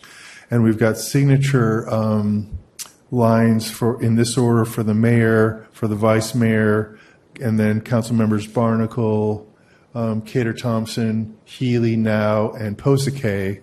And I have that here so that you can sign it tonight, because technically it's a Brown Act violation for a quorum of the council to sign a document like that away from a public meeting. If we need to change the order of the signatures from what I just said, we can number the signature lines accordingly to do that, because as Heather's indicated and as the election code requires, only the first 5 signatures on the document will be included in the ballot materials. So we await your direction on that, and also if you have any questions or the council needs to discuss what's been put forward for you, the subcommittee you appointed. Now's the time for us to do that. So, thank you. Good. Okay, so we're going to do what the council does, is ask any questions. If we don't have any questions, we'll let the public comment period agree, and then we'll bring it back for the dialogue of the tricky parts that the staff wants final answers to. So is there anyone with any concern over the text of the question here? Vice Mayor Shribs. Just in the last sentence, so it's on the screen there, you have, and assures that taxpayer. Do we want two that's? Should just be one that or two that's? Mm-hmm.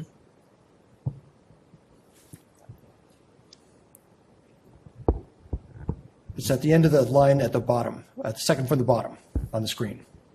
And assures that taxpayer. It's the middle paragraph. Yeah, that is a typo. It's the middle paragraph. It's the fourth paragraph. Fourth paragraph. That's a good catch. So we can strike that to correct that. Yes, strike one of the that's. Thank you, great catch. That's years of high school talking there. And Councilmember Barnacle? Yeah, I have one potential edit to suggest. It says, conversely, a no vote is an expression of support for sprawl at every edge of our city, and it might be more accurate to say at any edge of our city. But other than that, I'm good with it and agree that we only need one that in there. Thanks. All right. So I guess that's something we can sort out here right now. Do we have a grammatical correctness on every, all, any? And if there's not a grammatical all, then the suggestion was any, right? So is the council okay with that word substitution? Seeing no major dissenting, we're looking to change that single word as well. You with us right there? Good. There's consensus to change the every to any? Correct. Okay. And let's open public comment. Would you, City Clerk, would you please do the honors? We did receive one public comment on this item. Oh, no, I'm sorry. That's the next item. We didn't receive any public comments on this item, but I will read the instructions. Members of the public attending in person should bring their speaker cards to the clerk's desk if they have not already done so. Speakers are reminded to be respectful in their comments and that this meeting is being translated. Please pause between sentences for translation. The timer behind the dais will be reset for each speaker. Looks like we might have one card. Not on this item, sorry. And seeing no one coming forward, we'll close public comment on this, and it occurs to me I have another question of staff. It's probably rather straightforward.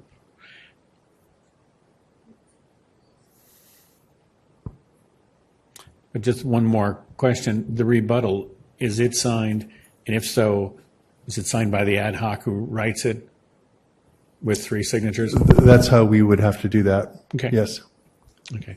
Because that goes to my second point. Bringing it back to council, I'd like to invite a sort of obvious way of sorting who the 5 are and whatnot. And I would like to suggest we sign alphabetically, and the last 2 signers alphabetically don't appear on the ballot. And I'm asking, I'd like to ask Posake and now our last 2 on here, if that would be an acceptable solution. Since alphabetically the vice mayor would be at the top, but are you okay with that solution? It's fine with me. So, unless there's an objection by anyone else, that sticky issue is, and we appreciate your graciousness. And what other questions do we need to sort for staff? I have a quick question. And let's go to Councilmember Cater Thompson. So if we need a rebuttal, the 3 council members would sign that. Would we be able to look at that? Not to make changes, but or would that end up being a Brown Act violation? No, there won't be time, unfortunately. Okay, that's fine. Thanks. Councilmember Healy? Yeah, I was just going to tell the council members who were not on this little subcommittee that I was able to find the 2010 ballot argument, and that formed part of the basis for what you see now. But there was no rebuttal or there was no anti-argument submitted in 2010, so there was no need for a rebuttal argument. And quite frankly, I'd be surprised to see one this time. And I did want to recognize and thank the council members on the ad hoc committee, Councilmember Healy and Councilmember Barnacle, myself. That gets us to a motion at this point. I think we're in consensus. I'll move that. Yes. So I'll move that. And we have a motion from Cater Thompson. A second. And a second from Healy. And a roll call vote. Hold 1 second, please. I just want to clarify one thing, and this is probably a dumb question, but or maybe I misheard, but I thought the council was going to use alphabetical order to determine the sequence of the signatures. Mayor, vice mayor, following alphabetical. Okay, got it. Thank you. Which is what we have. Okay, good. Thanks. Because I'm thinking, because we have those corrections, even though the signature order doesn't change, I think what we'll do is make those corrections so you don't have my stupid interlineated version, and then in the background, while we continue the meeting business, we'll get that ready and bring it up so the council members can sign it before we adjourn. That'd be fabulous. Thank you. Councilmember Cater Thompson. There's another correction, to take the hyphen out of my name. Thank you. Sure. We'll do that too. Thanks. Sorry about that. Legally. And we're good. We have a motion, and we'd like a roll call vote, please.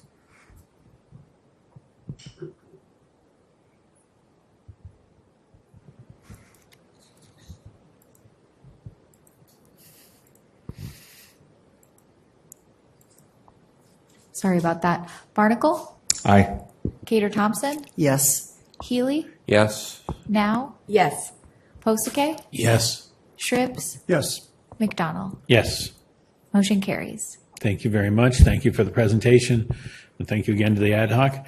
And that brings us to our item number 10 for the evening, resolution affirming support of farms, ranches, and agricultural operations and businesses in Petaluma and Sonoma County in opposing Measure J.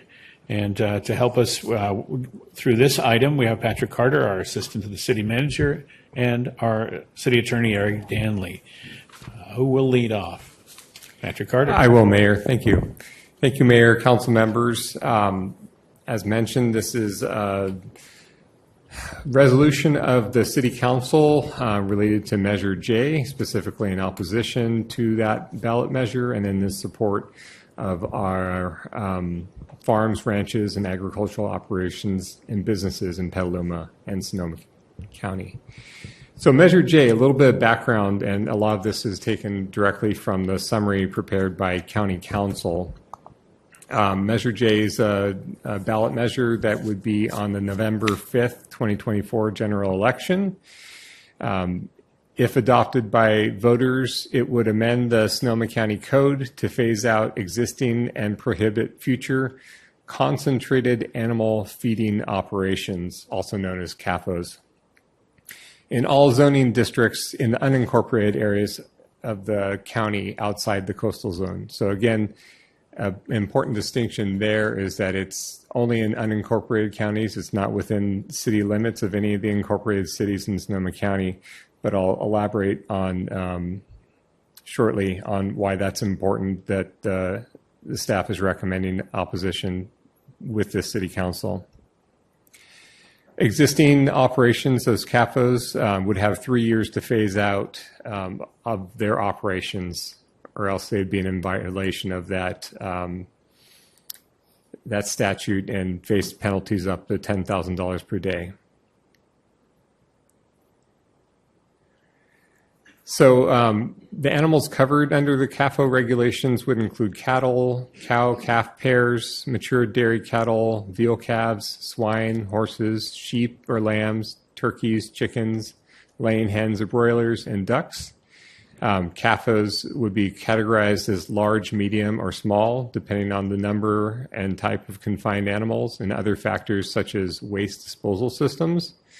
A small CAFO is, smaller than a medium, but has a lower waste pollution factor as determined by the permitting agencies.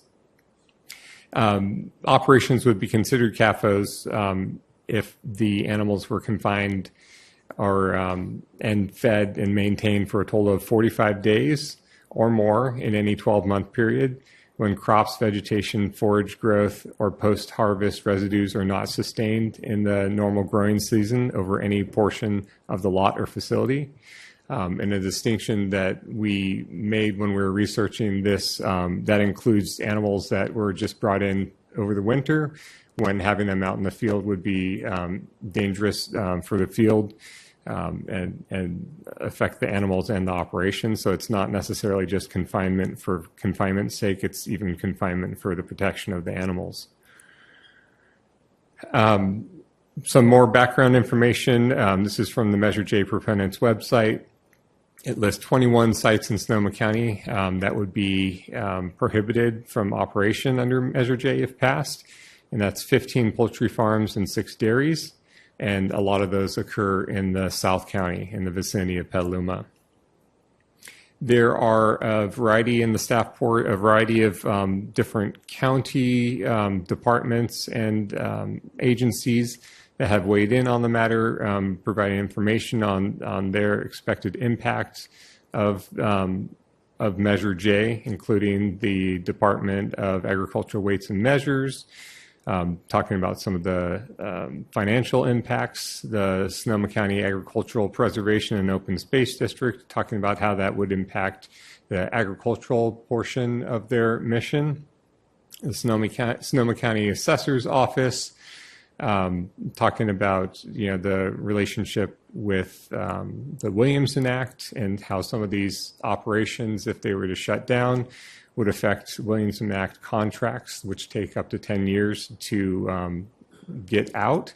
So there's a 3-year phase-out period, but then there's a 10-year period for getting out of the Williamson Act, and there's some financial impacts related to that if there's not other agricultural operations happening on that site. Economic Development Board really gets into the agricultural products and what the cost and the loss of those, not having those in the county would have, and that's all detailed in the report. So getting back to that point I mentioned earlier about how this doesn't necessarily affect CAFOs within the city of Petaluma, the city it has a history steeped in agriculture. It can be seen throughout the city from the tall grain elevators in downtown, popular events like Butter and Eggs Day Parade, and even the city seal. It all points back to the rich history of agricultural in our city. And again, I mentioned that there's while it wouldn't necessarily affect CAFOs in Petaluma, there's a lot of other businesses within the city of Petaluma that support those farms, which would definitely be affected if they were no longer in operation.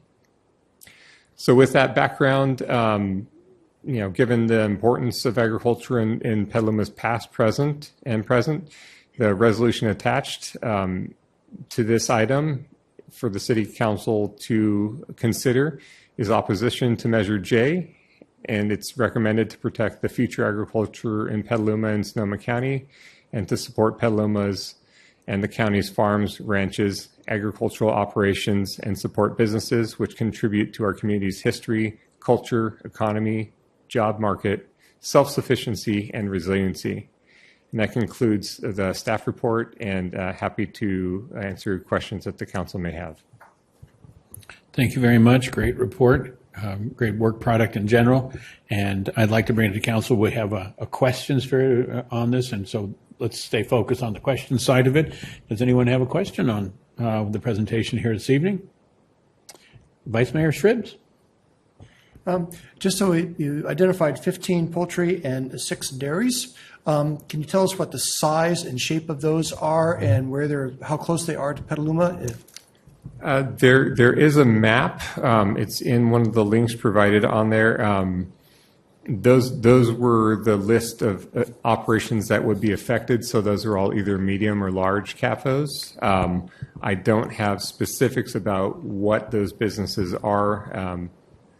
But let me see if I can. I can add a little bit. So yes, the exhibit to the draft resolution before the council tonight lists the references based on which the recitals were prepared, and one of those, in fact, the last one in the list, is the map that is on the website of the proponents of the measure.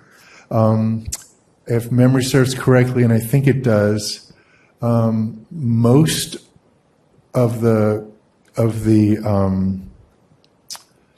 farms that are listed for being that are targeted for closure under the measure actually are in the environment around Petaluma. There's one up by Windsor. There's one up by Santa Rosa. There's a couple that are sort of closer to Napa County, but still within Sonoma County. But really, they're mostly clustered in South County, and you can see that really easily from looking at the map because the locations are superimposed on the county. The other thing I would note is there is some dispute about how great the scope of the measure would be. The proponents appear to indicate that it would be those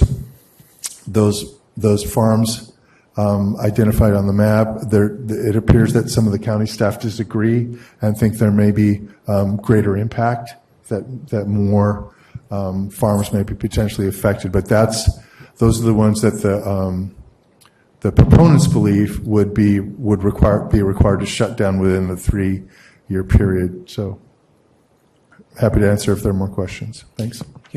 Then on the besides the volume and the number that we're dealing with here, do we have an estimate? I know on the countywide area that it's a huge impact on the countywide, but I also know that Petaluma serves a lot of this industry with a lot of our businesses. Do we have an economic impact evaluation of the cost to our city businesses that would suffer?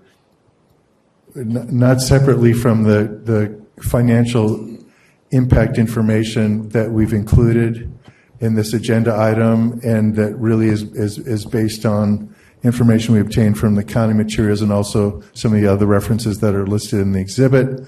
It's a pretty, there's some inferences you can draw. One is that, as I already mentioned, the targeted farms really are mostly in the Petaluma vicinity. Two, the support industries are not necessarily limited to Petaluma, but certainly include Petaluma. If you think of our local businesses that are related to supporting the ag industry, but it's a pretty integrated kind of sector of the economy. So, and you know, the businesses catering, providing agricultural support, you know, are happy to, you know, to sell to any of the farms in Sonoma County and presumably beyond. So I don't think we're able to slice that information that fine. We certainly don't have that information in what was prepared for the council tonight. I don't know that the county does either. I would note too that. And the county materials acknowledge that there is more detailed information about the dairy industry than there is about the poultry industry, because that's the information that we were able to access from the county sources and from our own research. So, and I've shared on the screen the graphical representation of the affected operations. Right. I was just trying to get to the point of how much damage there would be to our local economy compared to the county economy, compared to other business sectors here in the city. And I'm going to go under the suspicion, because I've been to some of the farms and some of the actions and the businesses that are here in town. And I would just throw out there that we're talking about tens of millions of dollars a year of business would be hugely impacted here in Petaluma. A number of businesses, huge number, over 100 businesses might be affected as well. as just the ranches themselves. So I just want to get, do we have any information that shows you how big this impact is? Because I think it's as bigger than what's being said anywhere. Councilmember Shribs, I would just add that even though they are talking about medium-sized CAFOs and who it's going to affect, the spinoff of not having those ag-supported businesses will put even the smallest operations out of business because we wouldn't have that support. So it is immeasurable. Yeah, I'm trying to get the whole sector would collapse here locally, and the economy, we are still an agricultural-based economy here. Even though folks don't know that or recognize it as much, we are financially dependent on agricultural businesses here. Not only financially, but I would argue that ag provides our green belts in our county, and that's a way of life that we take for granted sometimes here in Sonoma County, but it's because of our ag operations that we have those green belts. So, right, and I would add too. I mean, if you look at, let's see, it's recital 1, 2, 3, 4, 5 in the resolution. The size of the ag sector in the county it's in the hundreds of millions of dollars, and the targeted farms for closure in the measure are the larger farms, and they're clustered, as we just saw, as I said, but you could see from the graphic Patrick shared, they're clustered around Petaluma. So it's probably an understatement to say it's in the tens of millions of dollars. It's probably, approaching, in the hundreds of millions. Certainly the ag sector as a whole, if you just add up the numbers that are in that recital. If it would help, in one of the attachments, I included the report from the Economic Development Board, which really got into the numbers of this. The graphic that's being shown right there is it's kind of getting at that supply chain impact that we're talking about. So it's, obviously, I think a lot of people would think that farm supply providers would be affected by it, but it also goes into veterinarian services and automotive sales and construction and dairy processing. There's a lot of other businesses that you might not think would be affected, that they did the analysis on, that would be affected by this.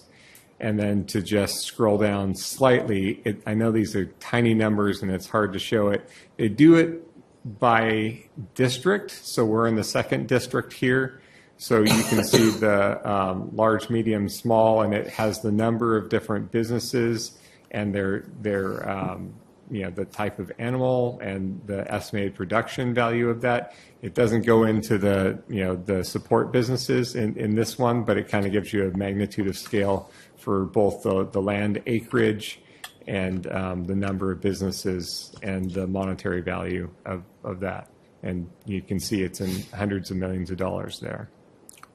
Right, and thank you. The economic output of the ag sector is obviously not entirely threatened by the measure, but again, looking back at that recital, it lists $418 million in annual productivity for livestock and poultry alone, $80 million in labor income.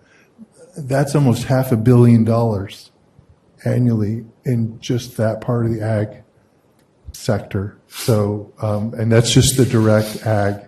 That's not the ag support. So, right. And one of the things, very substantial part of the county economy.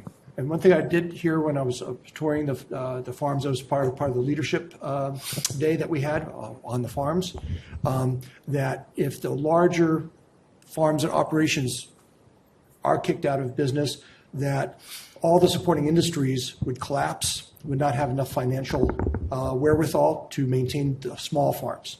So I think would you agree that statement would be true? I have to think so, because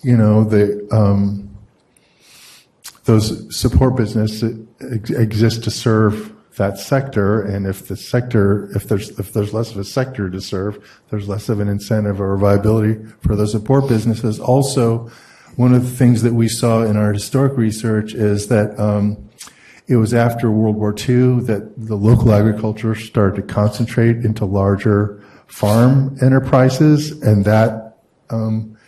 that's how that part of our economy adapted to stay viable. And so it seems that it's reasonable to infer from that the scale of the enterprises is linked to the viability of the sector. Otherwise, because it was the case that they were earlier, it was smaller operations, a few large ones, but also a lot of smaller family ones.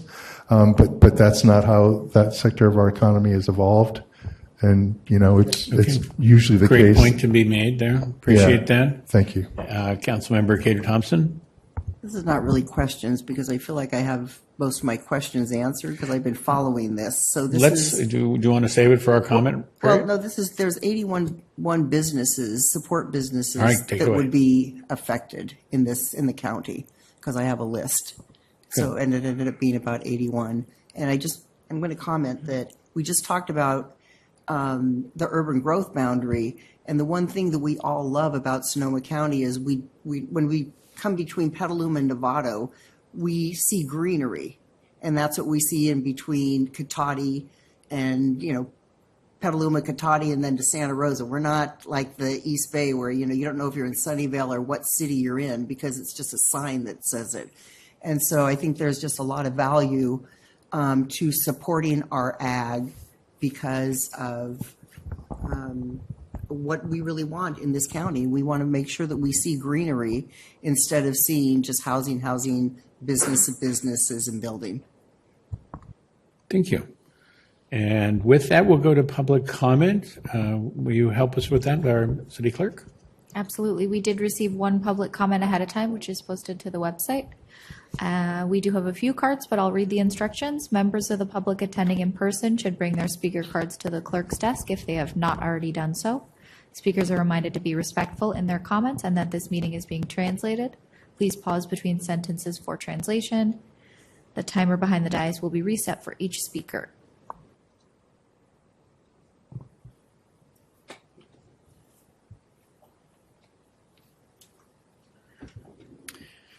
Thank you. And tonight's first speaker will be Kathy Tresh, to be followed by Brent Newell.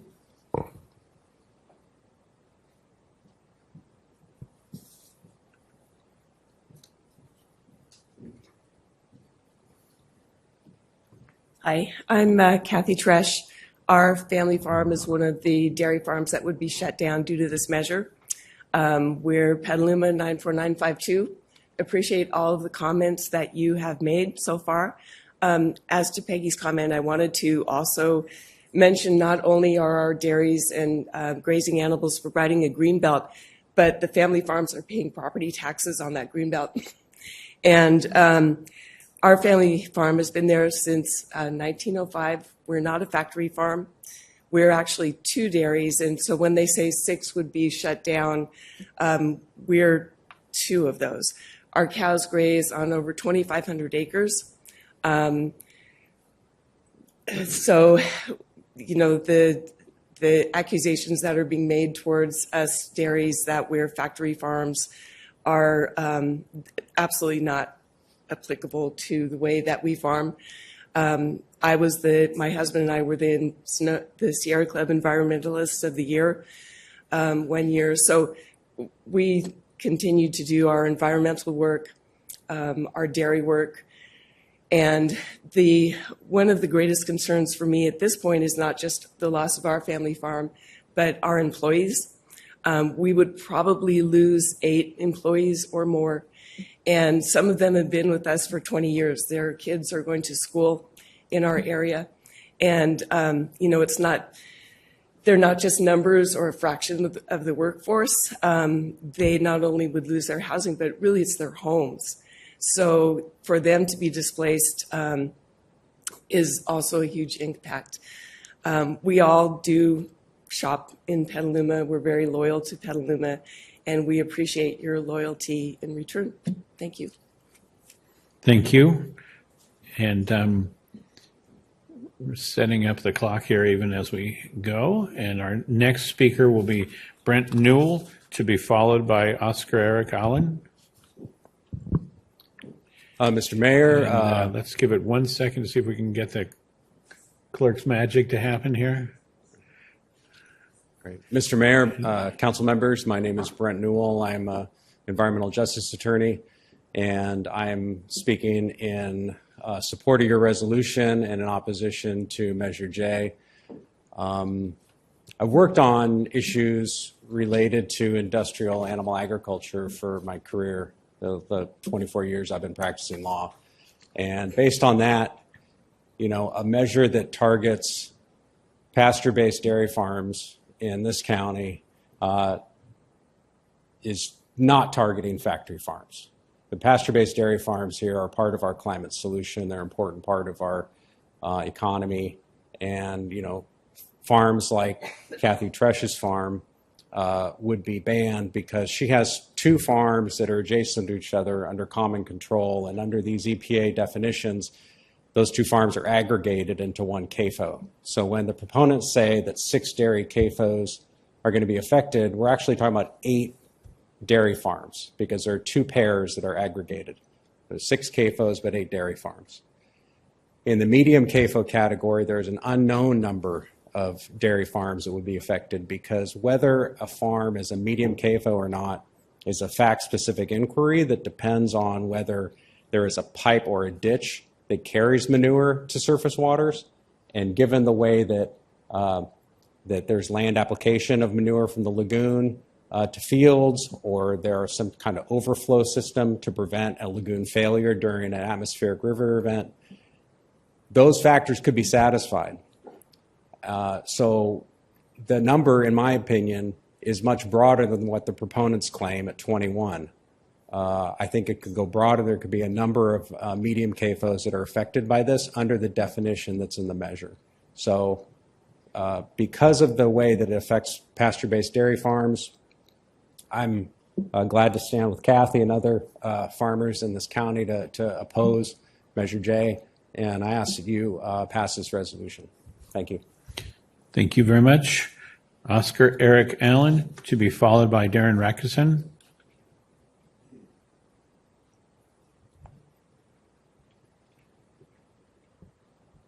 Good evening, Mayor and City Council of Petaluma. My name is Oscar Eric Allen. I'm originally from Petaluma, went to Petaluma High School, live in Santa Rosa, not too far. My parents are still here, either way.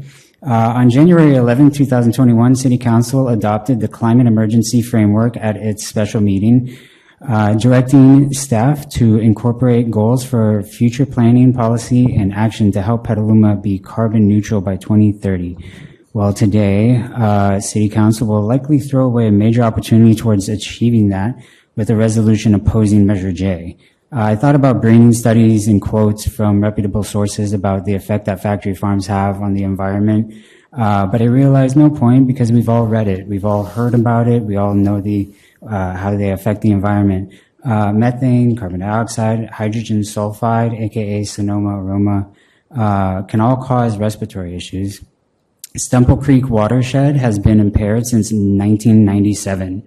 Page 2 of the Water Board's executive summary clearly states manure from concentrated animal feeding operations have been identified as the primary source of impaired water quality conditions in the Stemple Creek watershed.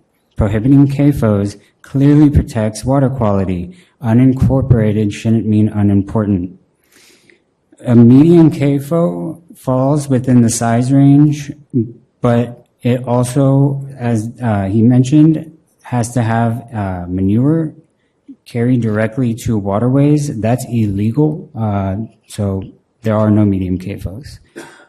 To be a small CAFO, you have to be designated by the Water Board. We asked the Water Board, they said there's 0, so there's 0 small CAFOs. There's only large. That's where this number came from. We didn't make this up. We are following the federal government's definitions. Therefore, since there are only large CAFOs, meaning that they have a specific number of animals, certain farms have exceeded those number of animals, therefore they are deemed a CAFO. This is very cut and dry. There's not a lot of gray area here.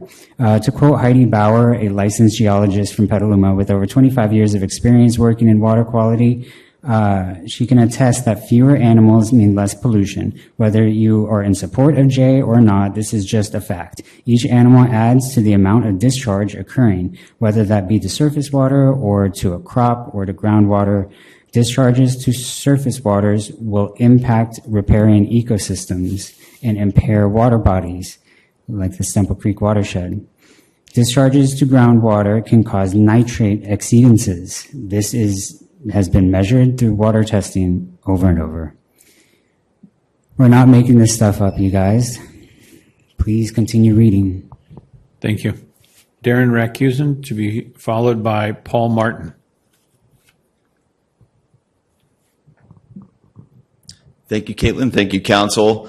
I'll preface my remarks by saying I've been a vegan for 13 years, and when I first heard about this bill, I was ready to have my full support, and I was quickly disabused of that when I actually read the measure. So, the first thing that caught my eye is really at the beginning when we talk about the word CAFO, concentrated animal feeding operation. That's plucked from an EPA framework that does not imbue that word with negative connotations. I think that's really important. The framework, this measure J defines it and the EPA defines it, features like size that we've talked about, whether animals are penned, and that can be in a pasture for 45 days out of 365 days, and that's it. There's no mention of density, treatment of animals. So this is an incredibly broad definition that, again, is never construed to imply that there are harms to animals or groundwater occurring just by the nature of a farm meeting that definition. So for me, this measure uses that definition right at the beginning, sections 1 through 3, in an entirely unintended and inaccurate context, claim any farm is definitively resulting in animal or groundwater harms. And in fact, in Sonoma County, we have a very comprehensive and complex regulatory framework to identify when there are actually harms occurring. And for me, when I first read this, I thought this is assuming guilt or assuming harms without any recourse by these farmers. And to me, that's insane, and I don't know if it would survive legal challenge ultimately, because you're assuming harms based on an EPA definition that does not do the same. So there are lots of groups right now breaking down the inaccuracies of the measure, starting with their listed statements of fact and running all the way through. I'm actually compiling that list, and I was hoping to have it done as my homework for this hearing, but I'll be sending that to our council members as something for folks who are influential in our community to have in their tool belt. But for me, we discussed the impacts on the economy and land use patterns in Sonoma that are shocking, and really one other element of this is something about the disingenuous nature of the bill. Even the promotion of it, saying we're against factory farms, that word is not defined in the ordinance. It's not used in the measure. And, as someone who is part of the vegan community, the group that created the legislation or authored it and largely brought it forward, called Direct Action Everywhere, is a group not universally loved by vegans. But in discussions with some of their members, I was asked, well, if those definitions are bad and a sledgehammer with unintended consequences in farms that maybe aren't doing these bad things, what definition would you propose? I said, well, I wouldn't have to propose one because I'm not proposing this legislation, but also it would take a complex regulatory framework like the one we have. But we eventually diffuse into a discussion of vegan morality and whether any farm should engage in animal agriculture. And for me, this is not something you can legislate. It's poorly constructed and dangerous in its implications. Very much. Paul Martin is our last speaker on this topic this evening.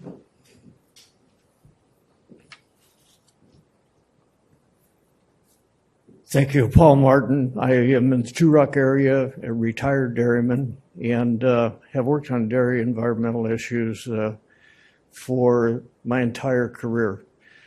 And I think the thing that struck me when I walked in the room was the chart you have on the wall. In the center of it says sustainability. And what this measure is about, to me, is sustainability, not only of farms, but of the people that are on those farms, the people that own them, the people that work on them. And those, I think, are the values that we want to protect, is those people-oriented businesses that are part of the Petaluma mystique. Thank you. Thank you very much. And that closes public comment for the evening. I'd like to bring it back up to the dais and invite comment from the dais. Vice Mayor. I think what we've just heard is pretty correct. That this is not the correct legislation to solve an issue that is concerning to some, and with the factory farms. And if you think of factory farms, you actually think of the very large farms. I've been in the Midwest, and I've seen the large farms. I've been at the Central Valley, and I've been on those large farms, factory farms. And they can be pretty disgusting to look at. So, so the intent may be correct behind this, but this is not the right legislation at all. I think locally, unfortunately, we do have a lot of good publicity about the management of our dairies, sustainability, they're organic. However, which is really targeted at our poultry farms. The dairy farms, we need to protect our dairy farms and our dairy farmers for sure, but this is actually targeted at our poultry farms. And our poultry farmers do not do a very good job of showcasing their sustainability. I have sent students out to actually look at one of them. They weren't allowed on site. The chickens were marketed as free range, and it was obviously not. And they actually showed me photographs of these things. So there is some issues that we still need to solve. There is an issue here. I'm working with Massachusetts Estuary Institute and looking at the sediment, and the sediment contamination of the river is suspected to be from agriculture. And even though we do a fairly good job, it's not perfect, and we still have a little bit of contamination going on now and then. This is not the right legislation or the right procedures. We have lots of regulations, lots of really good, strong intent, all the families involved in both poultry and the cattle industry, the dairy industry, are fully behind sustainability locally. They're all doing the best that they can on their sites, as far as I know. But there are still issues, and we need to solve them, and we also need to get the public more informed about what's going on in both dairy and in the poultry, which is the target of this legislation. So that would be my recommendation, is that, yes, we are definitely going to reject Measure J for sure, but we also need to be better educators and informers of what is going on in our poultry and dairy, and get the word out to the population as much as we can. Because here locally, we do a much better job than just about most anywhere else in California, which is better off than most anywhere else in the Midwest, where I've traveled quite a bit looking at those farms. So when I've been into the pig farms and chicken farms out in the South, and that's a whole different thing than what we do here. So anyway, we do as good a job as we can do, and we fully support ag here in this county. Thank you. Councilmember Healy? We go down this way. Councilmember Cater Thompson. Well, I just want to bring up just the cost of food when you don't have these farms here. You know, what it's going to do. I mean, when people talk about buying a dozen eggs, well, you're going to expect people to spend, $7, $8, $9 a dozen. And that's what it's going to end up being. And so I think there's a cost that people need to understand. And I do believe there'll probably be a legal challenge anyway, the way that this is written. And I am opposing Measure J, and I'd be happy to move this. Okay, and Councilmember Barnacle? Yeah, I'll second the motion. So having grown up showing cows, I've been on some of the dairies that would be affected by this, and I can say they're some of the best run dairies in the county. This is an incredibly poorly conceived measure. It's a solution looking for a problem. There's so many things wrong with it. We just are moving forward with our general plan, and agriculture is such a core part of it. We preserved our mills, the properties with our mills on them. We've got, I was just looking at the existing condition reports and things like that, and seeing how much of our local economy is driven by the agriculture industry. When we look at our policy frameworks, how much of the future of our economy we want to be centered around agriculture and sustainable farming. Is there room for improvement? Absolutely. There's always room for improvement in any industry. But this is something that, there's not going to be a legal challenge because we're going to beat it by 30 points. There's so many problems with this. It's an assault on our way of life, on so many people's way of lives. And my real message is to all the other agencies that are out there to please support this resolution and oppose Measure J. This is not just a Petaluma fight. This is a countywide fight. There's, hundreds of people who work in the ag industry and in the industrial ag industry here in Petaluma, but only 21% of the people who live in Petaluma actually work here. So this is going to have countywide rippling effects. And, I know we're going to all vote for it tonight, or at least I hope so, but this needs to be a countywide fight and send this thing into its grave with a 30-point loss. Thank you. Thank you. Councilmember Healy. Yeah, this is an easy call.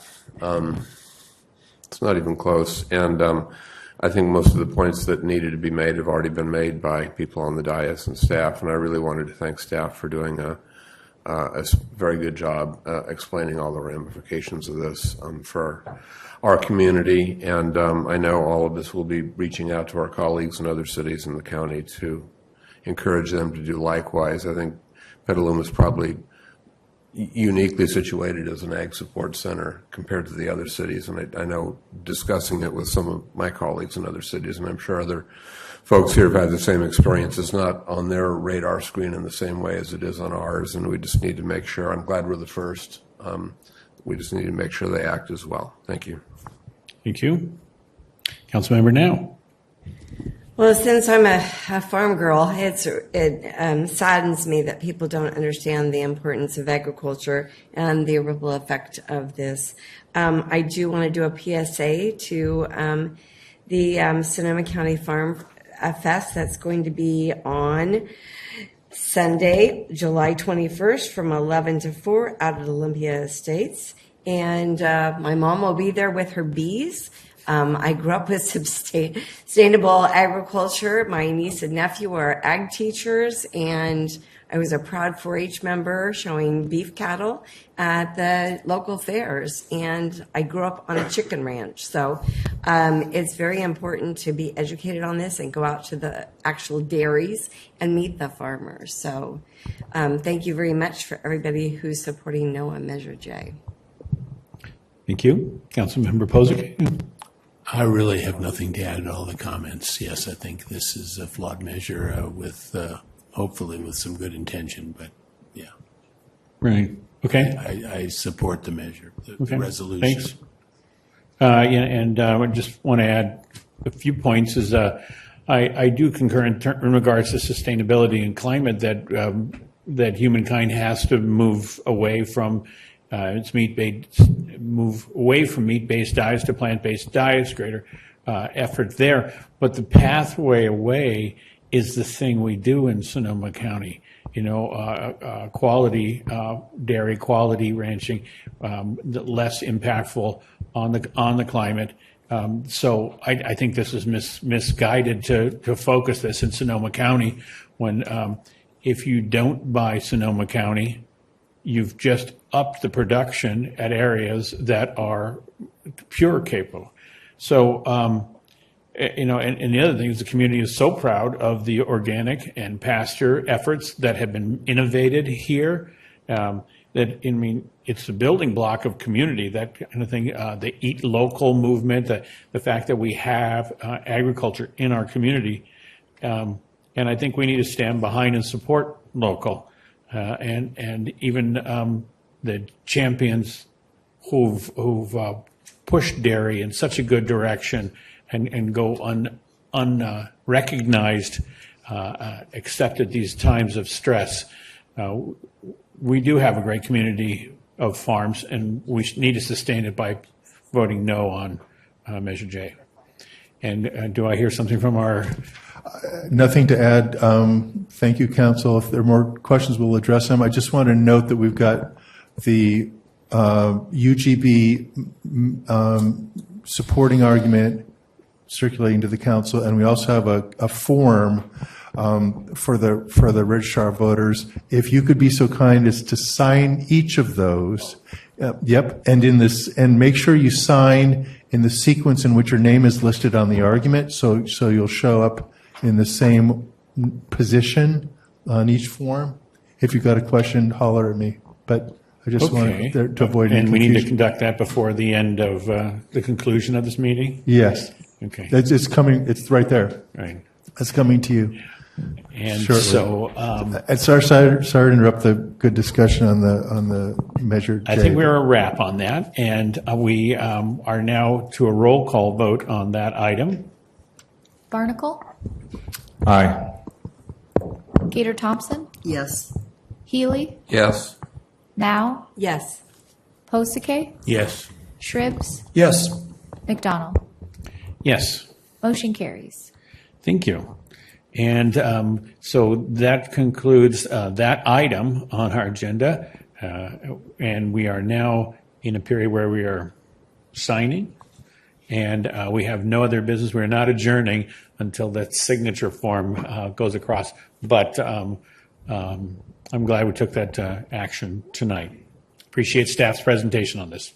For title to appear below name, do you want Petaluma City Council member or that kind of thing? That would be perfect. Yep. And thank you all for attending and speaking tonight.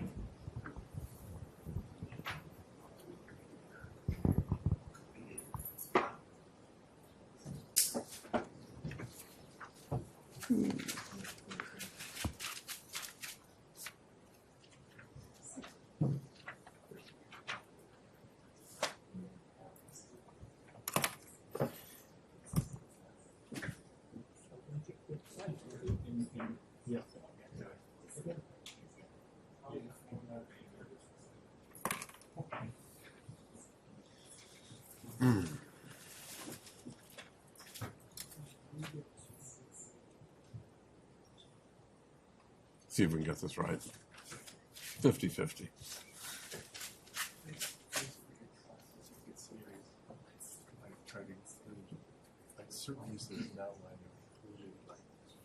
Oh, it wasn't mine. Someone just gave it to me. Okay. Yeah. No, I thought what we ended up with was really strong.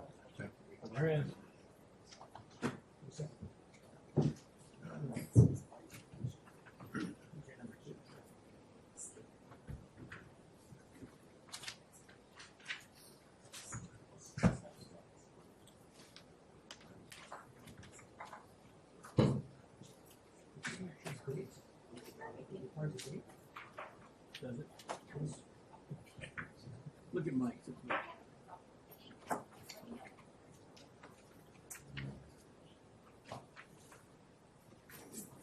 Eric, you better double check this before you let us leave.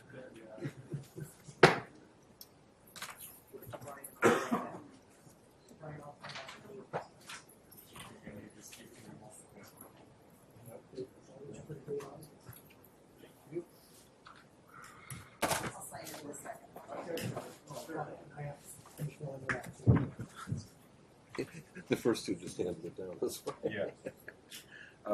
Okay, the other one is, oh, here, then it does. Here.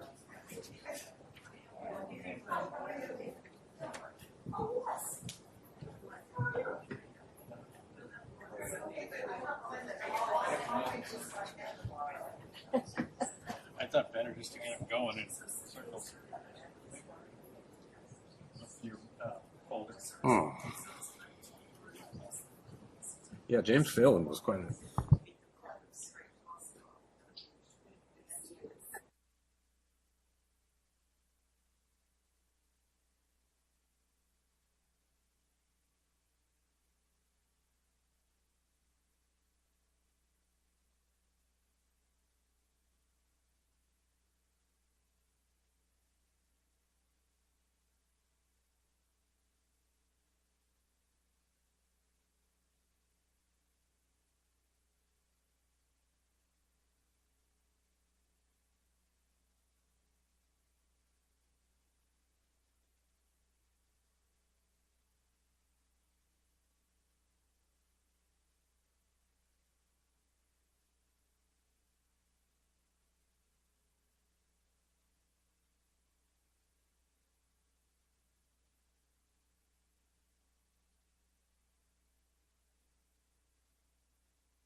Meeting is adjourned for the evening. Thank you very much.